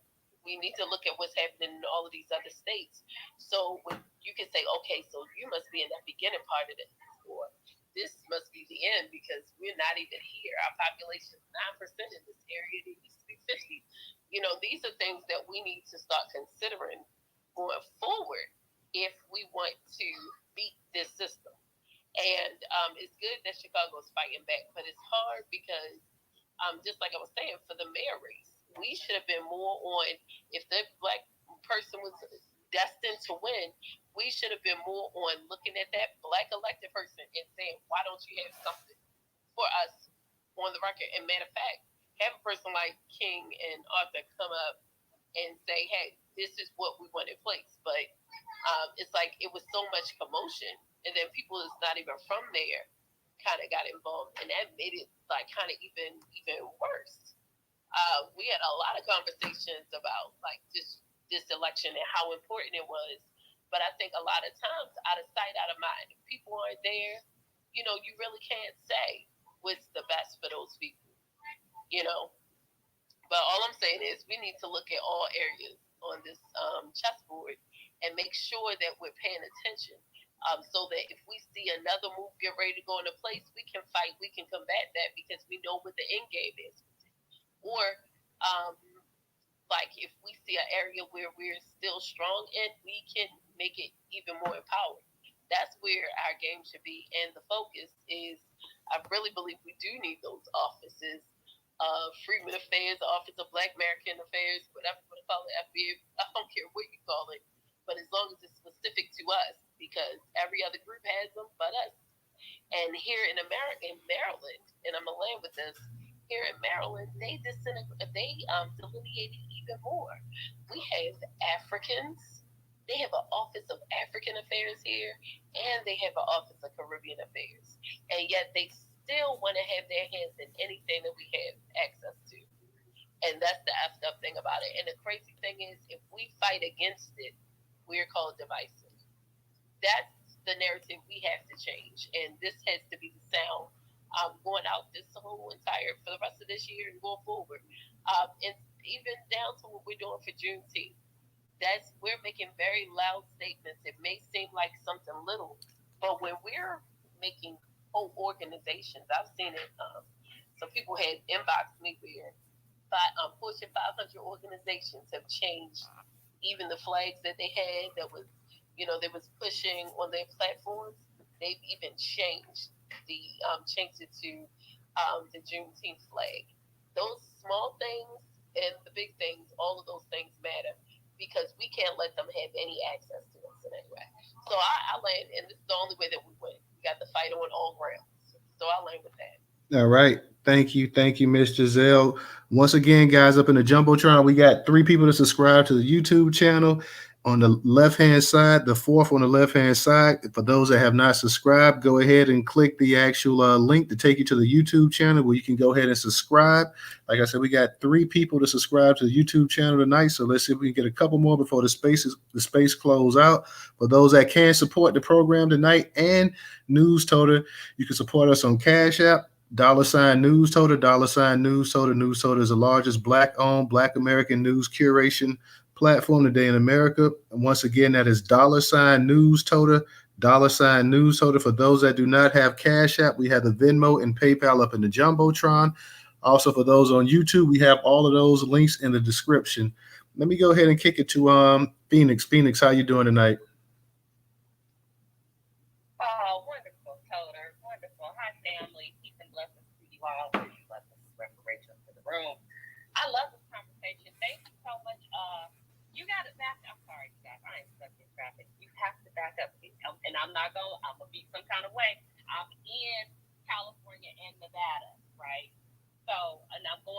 right now. That's why I'm talking about it. So they flooded, all of the zones with a lot of immigrants. So they don't know how to drive. And so they come in here with their driving culture from all these other countries, and they having all kind of accidents, flipping cars and all kind of stuff. I'm gonna leave it there. Anyway, thank you so much, Ms. Taxation, for your explanation of the bigger picture and the broader view of how the system works. Thank you, Rella, for bringing peace to the room and between the brothers and bringing, the love back, because this is what it's about. It's about the love of our people and one another. We need to have that as our first intention as we're doing all of it.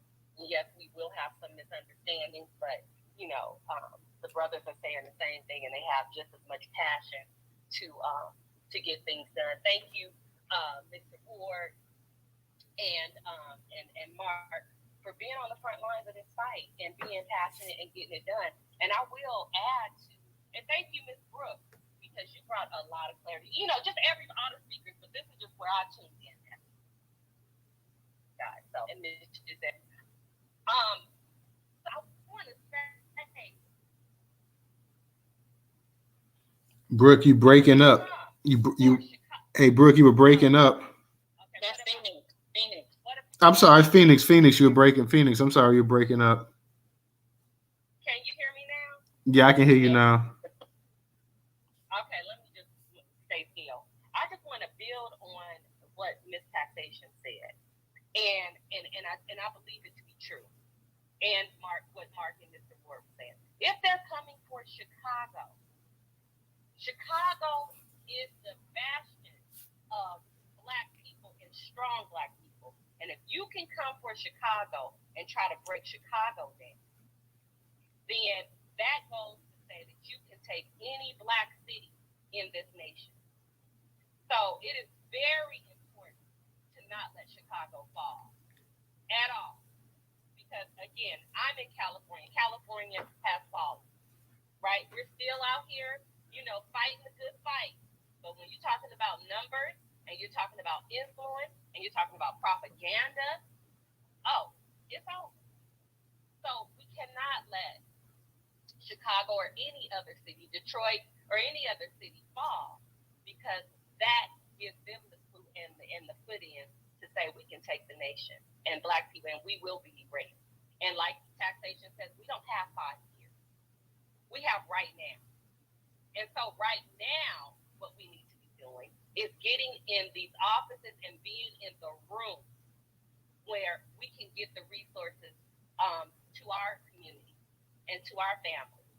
If we're not in the room, like our good brother Councilman Hawkins say, not at the table, because by the time you get to the table, the decision has been made. If you're not in the room, then there's nothing. We're always going to be on the outside trying to get things directed our way.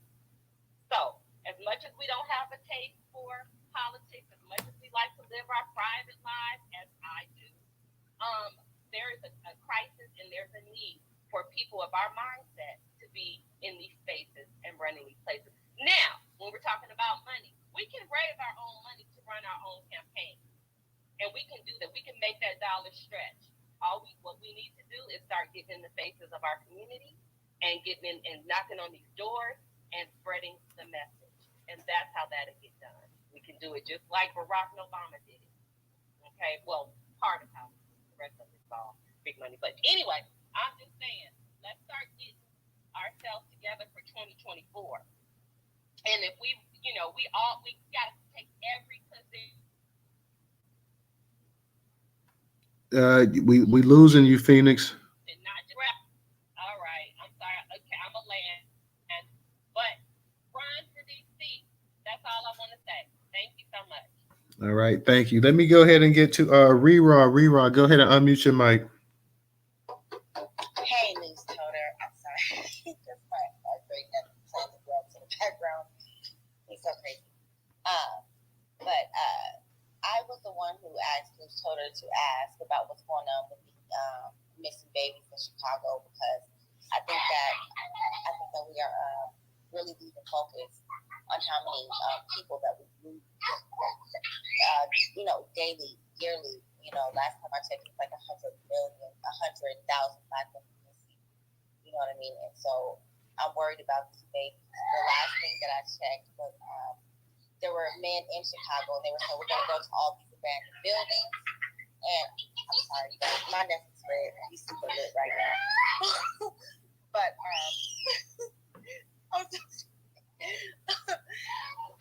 last time I checked, they were saying that they were going to go look at abandoned buildings and stuff like that.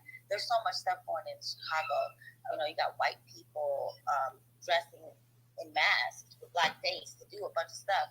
And so ultimately, I don't believe the statistics that are coming out of Chicago because they do stuff all the time. The police are killing people. I mean, when Black people come missing, they're not even looking for them. These is babies, And so I would really like if anyone from Chicago can just tell me what's going on with the babies out there. That would be great.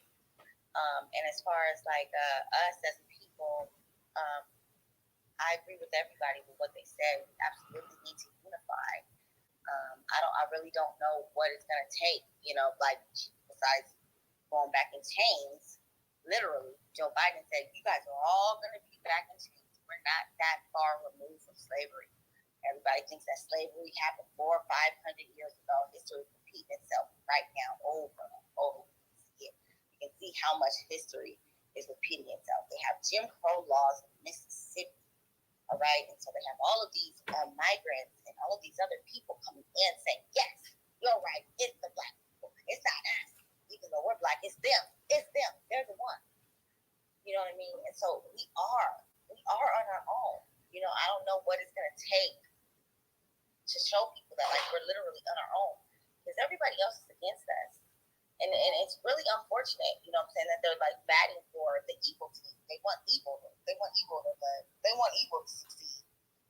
Like half of them came from places who, are bad off because of America. And so I'm thinking like, so you're bringing all these people in, and they're not even American, and the only reason why they have to leave is because America is over there messing with their shit. But you think that they're going to come over here and care about the work that they do? You think that they're going to come over here and try to be a law-abiding citizen? I just don't see that. And, as long as we've been oppressed, since that whole crime bill, no inventions have really been made. Everybody's living off of our old-ass inventions. These white people were so advanced. Then they would have been able to come out with a toilet that was way better than ours. They've been able to come out with, a AC that was way better than what we made. They're not inventing anything. This whole country is at a standstill. They don't want to let us be. So they're willing to die instead of just letting us be and letting us do the damn thing. And so, I always have my errands around for Chicago because I know it's predominantly Black. So I'm just like, I've seen some stuff about Chicago and the baby that was missing. And I would just like to, if anyone on the stage knows what's going on with that, I would greatly appreciate an answer. And I'll land. Thank you, Newstoter.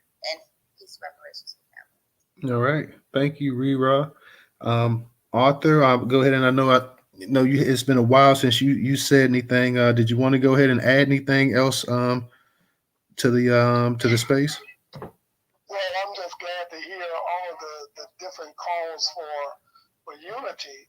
And the young man that questioned me before about how to accomplish that, he was right to, because I don't have any solid ideas as to how to make that happen.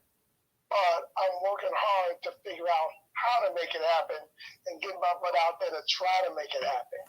Because this is where we are now. The young lady that spoke right before me, we are up against the wall right now. And we do have about 5 years. We have about 5 years, man, to get this together. After 5 years, I don't know where we're going to be. I probably won't be alive in 5 years. I'm already almost 70. But I'm just hoping that ain't old. Together enough to keep it going. That ain't old, Art. No, you act like you 90. You act like you 90 years old. That ain't old. said 60 and It she is. 70. It's all in your mind. As long as me and Arthur started the conversation, it's in our DNA. I started at 3 years old. I'm looking at 72. I'm ready to go sit down. I want to.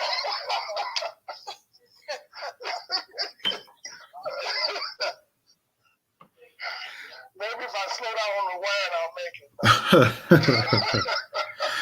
We want to go somewhere and go drink wine, don't we, Arthur? That's right, darling. I'm trying to go too. Invite me. I'm coming. I want to. You coming?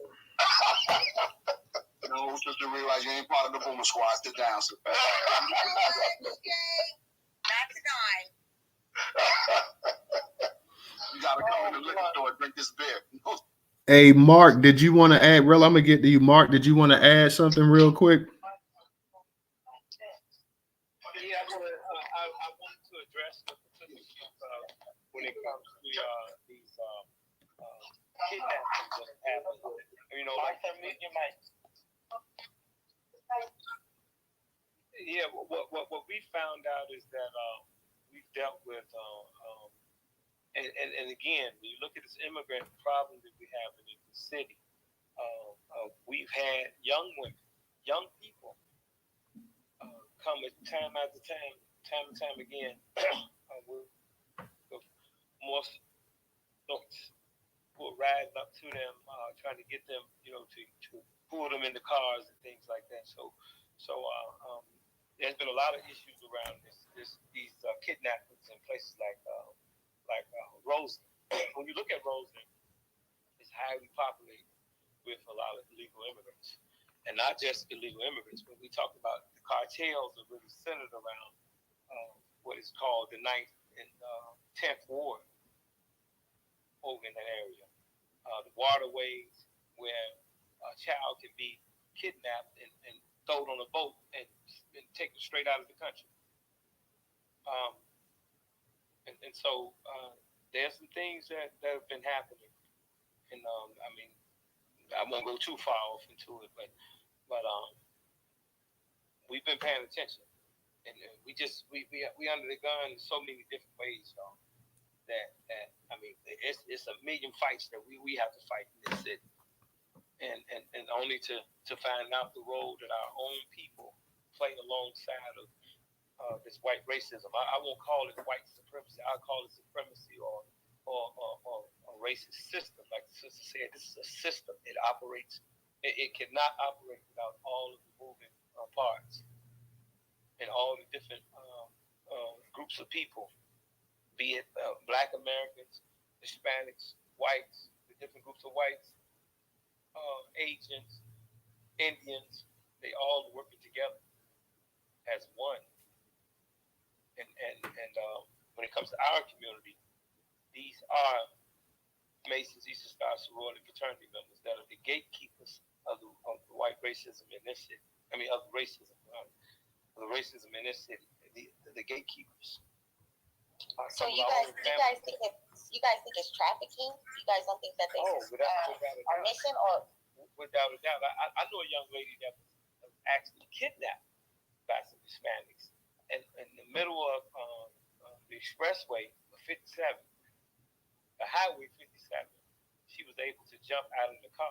This is a young lady that I know, and you know, she was in the hospital for a while, but she since come home, and so yeah, because you know this is one of the most heavy populated sanctuary cities outside of California, I would say. All right. Let me go ahead. I see we got a new speaker up here. So Sister Sean, I'm gonna let you go ahead. We're gonna go to Sister Sean. We'll go to Rella Wilson, and then we're gonna go ahead and get ready. Probably close it out for the night. Go ahead, Sister Sean. Yeah, I would agree with everyone. Chicago is ground zero. Just stay tuned to see what the update is. I had a flyer. From what I understand, they're trying to do something on the national level. I think what we were looking at is, you know, the hearings and different things they were doing in South Shore on a local, but they are definitely coordinating something on a national level. And I do believe it's the end of the month. I couldn't pull down the flyer, but I think JD was sent the flyer. If you got the flyer, retweet the flyer. JD, and whatever they're doing on a national level, all we can do is just support them. But I think this would be the one thing that I would actually jump in my car and go to support, because this is very, very critically important. And then I think we need to set an example to say that we're not having it anymore. I did talk to somebody there, and what they're doing is, in fact, I think they just met Wednesday. That was yesterday. I haven't gotten a follow-up. But what they're doing is that 51 million, that's just a 30-day 51 million, y'all. That's going to be money they're going to need every month. And so their unique is that they did hire an attorney. And what they're doing is they're trying to do some sort of compromise. Is that, wait a minute, you're going to have to give at least X amount of percentage of this 51 million to the people of South Shore Chicago, what you promised. And they have a unique situation, not only from the government, but they had some kind of unique situation where they had like a contract with that school, or some sort of lease agreement. That's why they have the attorney. And one thing that is sad to report, that I also found out, is that they had to hire, they had to hire a Hispanic and attorney. They said they reached out to NAACP and all of the quote unquote black groups with no help, and black attorneys. And they it's like, we got boule attorneys out here. They're afraid. They're afraid of the fight. And that one attorney that you saw, that was the only one that was willing to take up the cause with no fear. So we have a lot of problems because we have our internal problems, and we have all these nations going against us at the same time.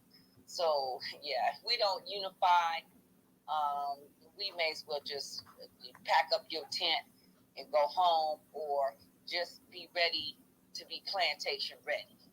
And I'll land right there.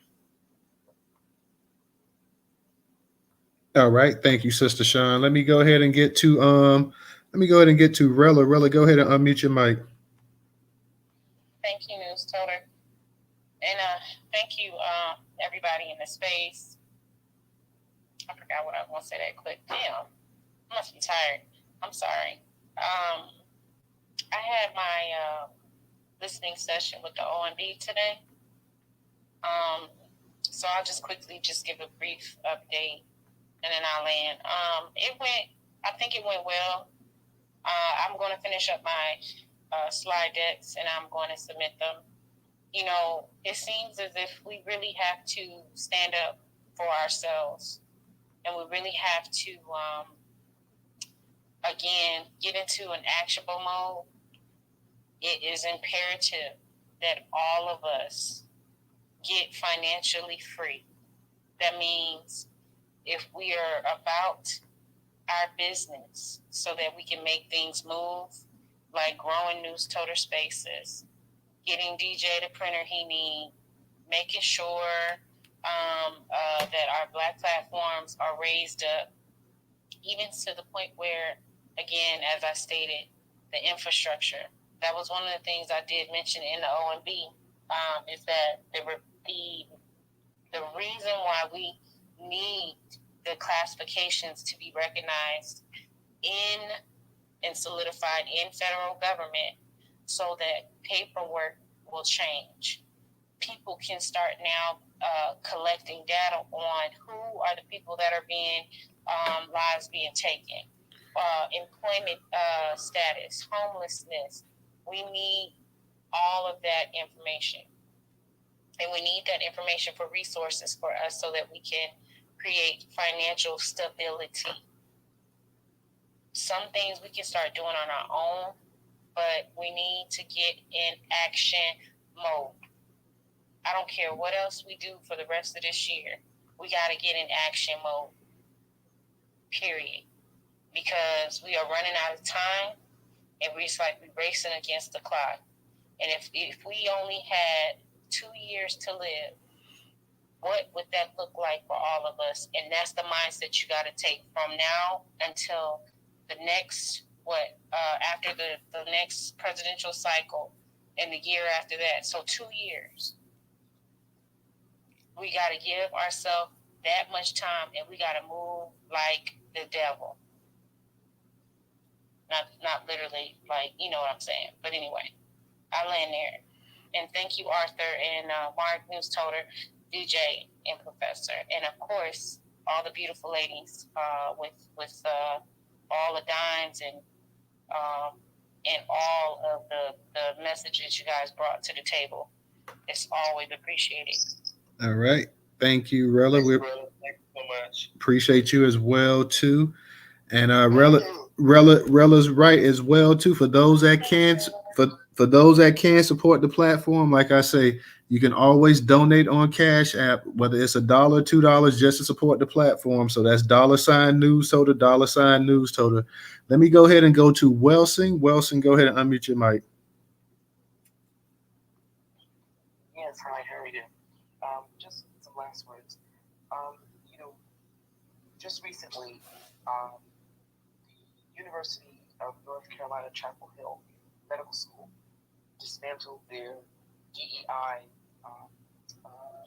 task force, and they dismantled it because of an African doctor and a Chinese doctor.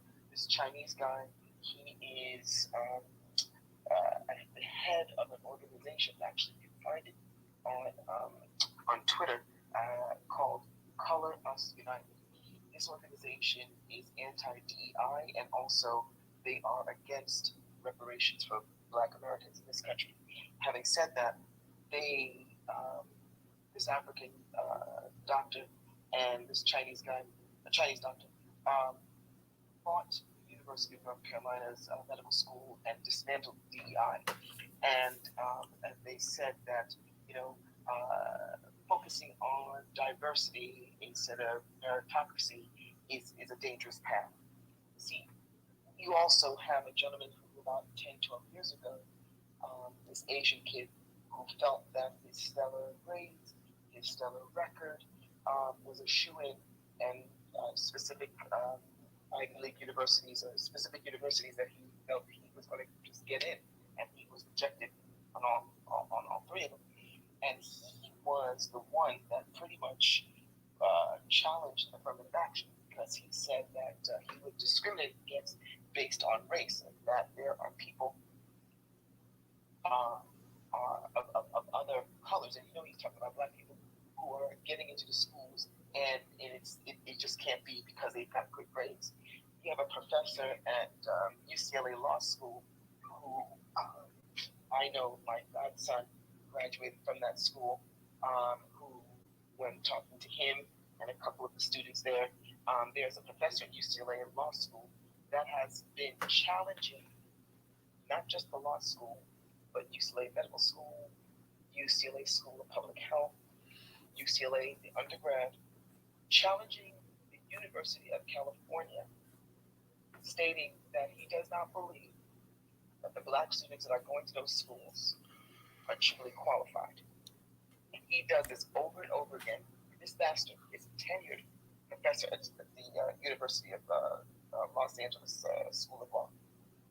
I say this to say that they come here, these foreigners, they come here, and they don't know the history. They don't even know that they should appreciate that they're here because of civil rights. Affirmative action was a part of the deal out of civil rights, not for anyone else but U.S. Negro freedmen, period. But our Black politicians have bastardized us and really destroyed it. That has opened the door for white women to be the group that benefits the most from affirmative action. Now, because of that kid 10, 12 years ago, this affirmative action case is going to Supreme Court. They just interviewed him the other day. He said he has regrets. what he did. I think knowledge is power. I think he realized the ramifications of what he's done. And so I say this to say to you guys that I agree with Mark. I was in a room with Mark in Clubhouse, okay? And I heard a whole bunch of tethers attacking him, and I'm in the back channel trying to explain they're attacking me, and they were just ignorant to many facts. And to the woman's point in the room, but she said I had to laugh when she said that. She goes, "They're not smart." She says they don't even, they're so stupid. They come here, but they're not well educated. She's right. She's right. They have numbers, but they don't have the knowledge. And knowledge is power. So what I want to leave you with is what Newstoter said was correct. What Mark said was correct. All of us have lived experiences that are legitimate, and you know, white supremacy is a global system dynamic on all levels, and they come in all kinds of colors, and they come at you with all kinds of ignorance that we have to ignore. The accusations of being racist when we are for our own people, ignore it. You gotta have a stronger mind, because it's going to take a strong mind to fight this fight, because it's going to be an uphill battle. But like I said earlier in this room, Chicago is the litmus test. If they can conquer Chicago, they've got every other city in the bag. And so whatever we have to do to support Chicago, we have to do it and make our voices heard. I live in Los Angeles. Los Angeles has been the first sanctuary state before we even knew what the terms meant. That's about 60 damn years ago. And so the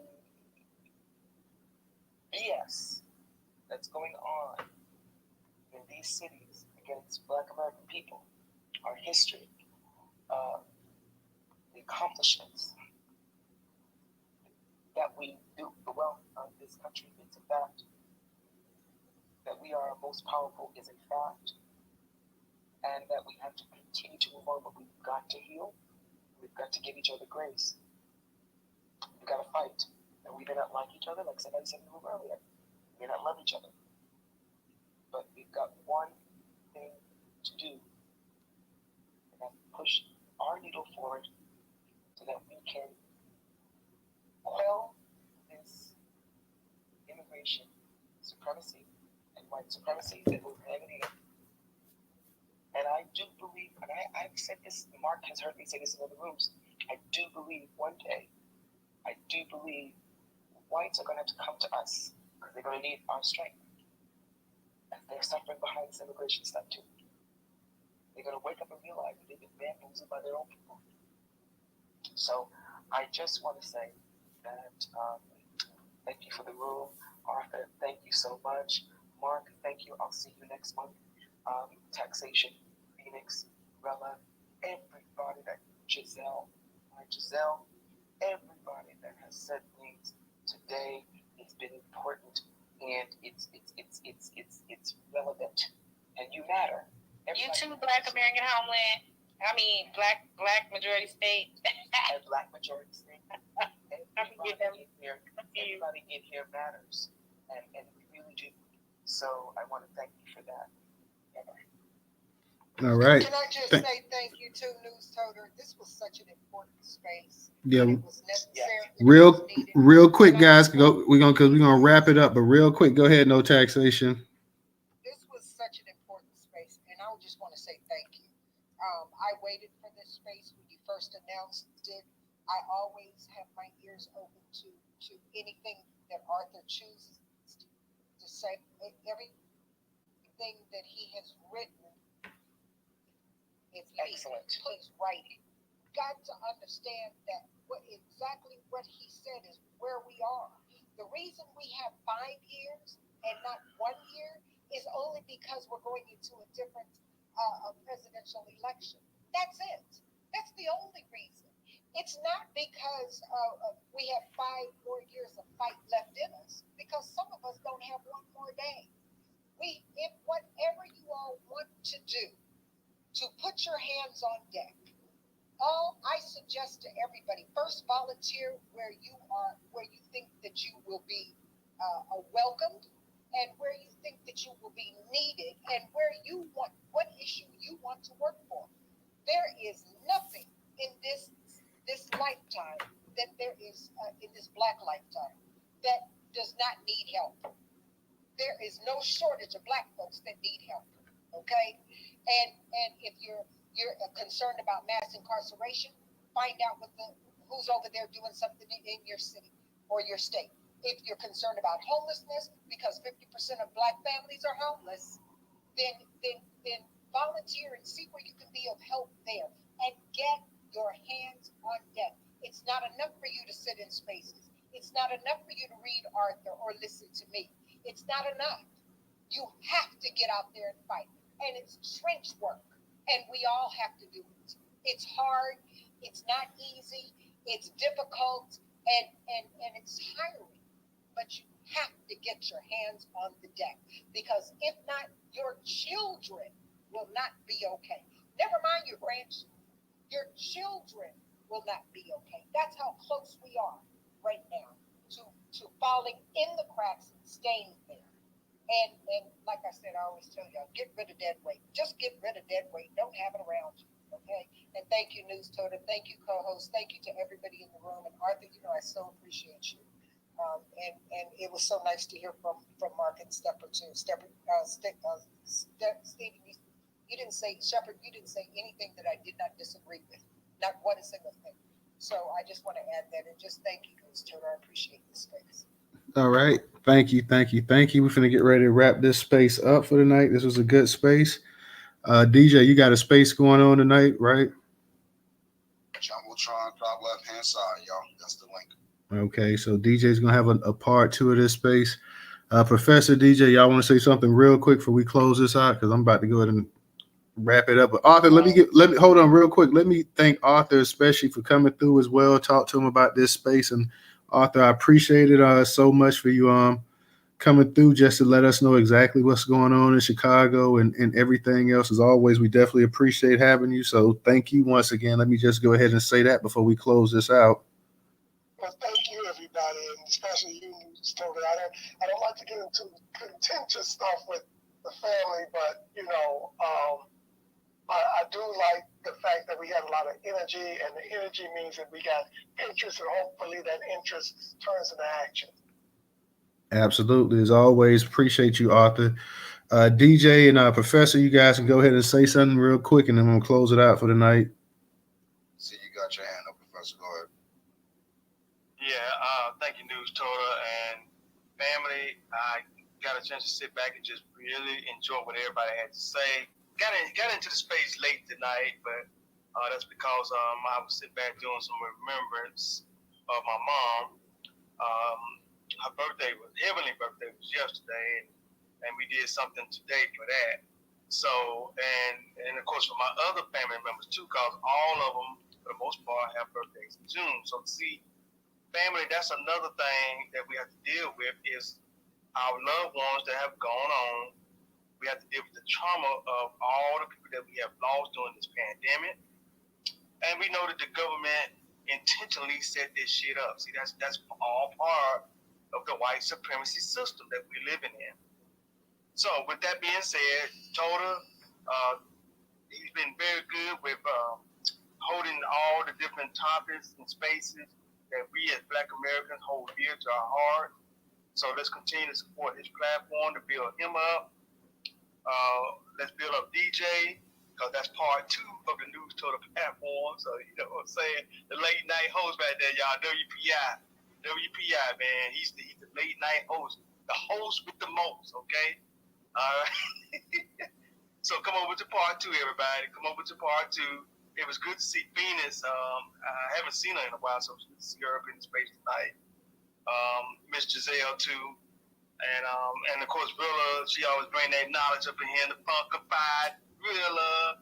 Yes, indeed. And I think I see Sister Trouble down there. Dumpster diver. Dumpster divers. And Trouble down there. Much love to my sister Trouble down there. You know, these are two of my favorite sisters right there, y'all. Trouble and Rilla right there. And then we got my boy Ray right there. And just so everybody in the space tonight, man, I'm glad you all came in. Let's go to that space. Yes. Yes. And we know DJ, let's support his platform too, y'all. So we got to support him. Same way we support Newstoter. Right. Yeah, I'm gonna just say this one thing real quick based on what Tax just said. So Shepard, he usually do say some good shit, but he said something where he slipped up at it. I don't know if he meant to say it in this way, but when he said Black Lives Matter was destroying all property, well, who was Black Lives Matter? But I guess y'all have to find out what the answer is to come over to the late night space. Good night. All right. Thank you guys, and we'll probably see you either Sunday or Monday night. I'm not sure if we're gonna hold a space Sunday night, but we're gonna see what's up. So definitely. Newstoter, you gotta say Happy Juneteenth. Oh, okay. Happy Juneteenth and happy Father's Day for those. Happy Juneteenth. Oh yeah, and happy Father's Day. We love you, Father. And brother. Make sure y'all bring my present over to the late night space. But definitely. But yeah, so appreciate everybody coming out tonight. Check DJ Space out. It'll be starting shortly. So guys, make sure you come through and also tweet the space out as well too. So definitely, and everybody have a good night and we'll see you. Peace. Peace.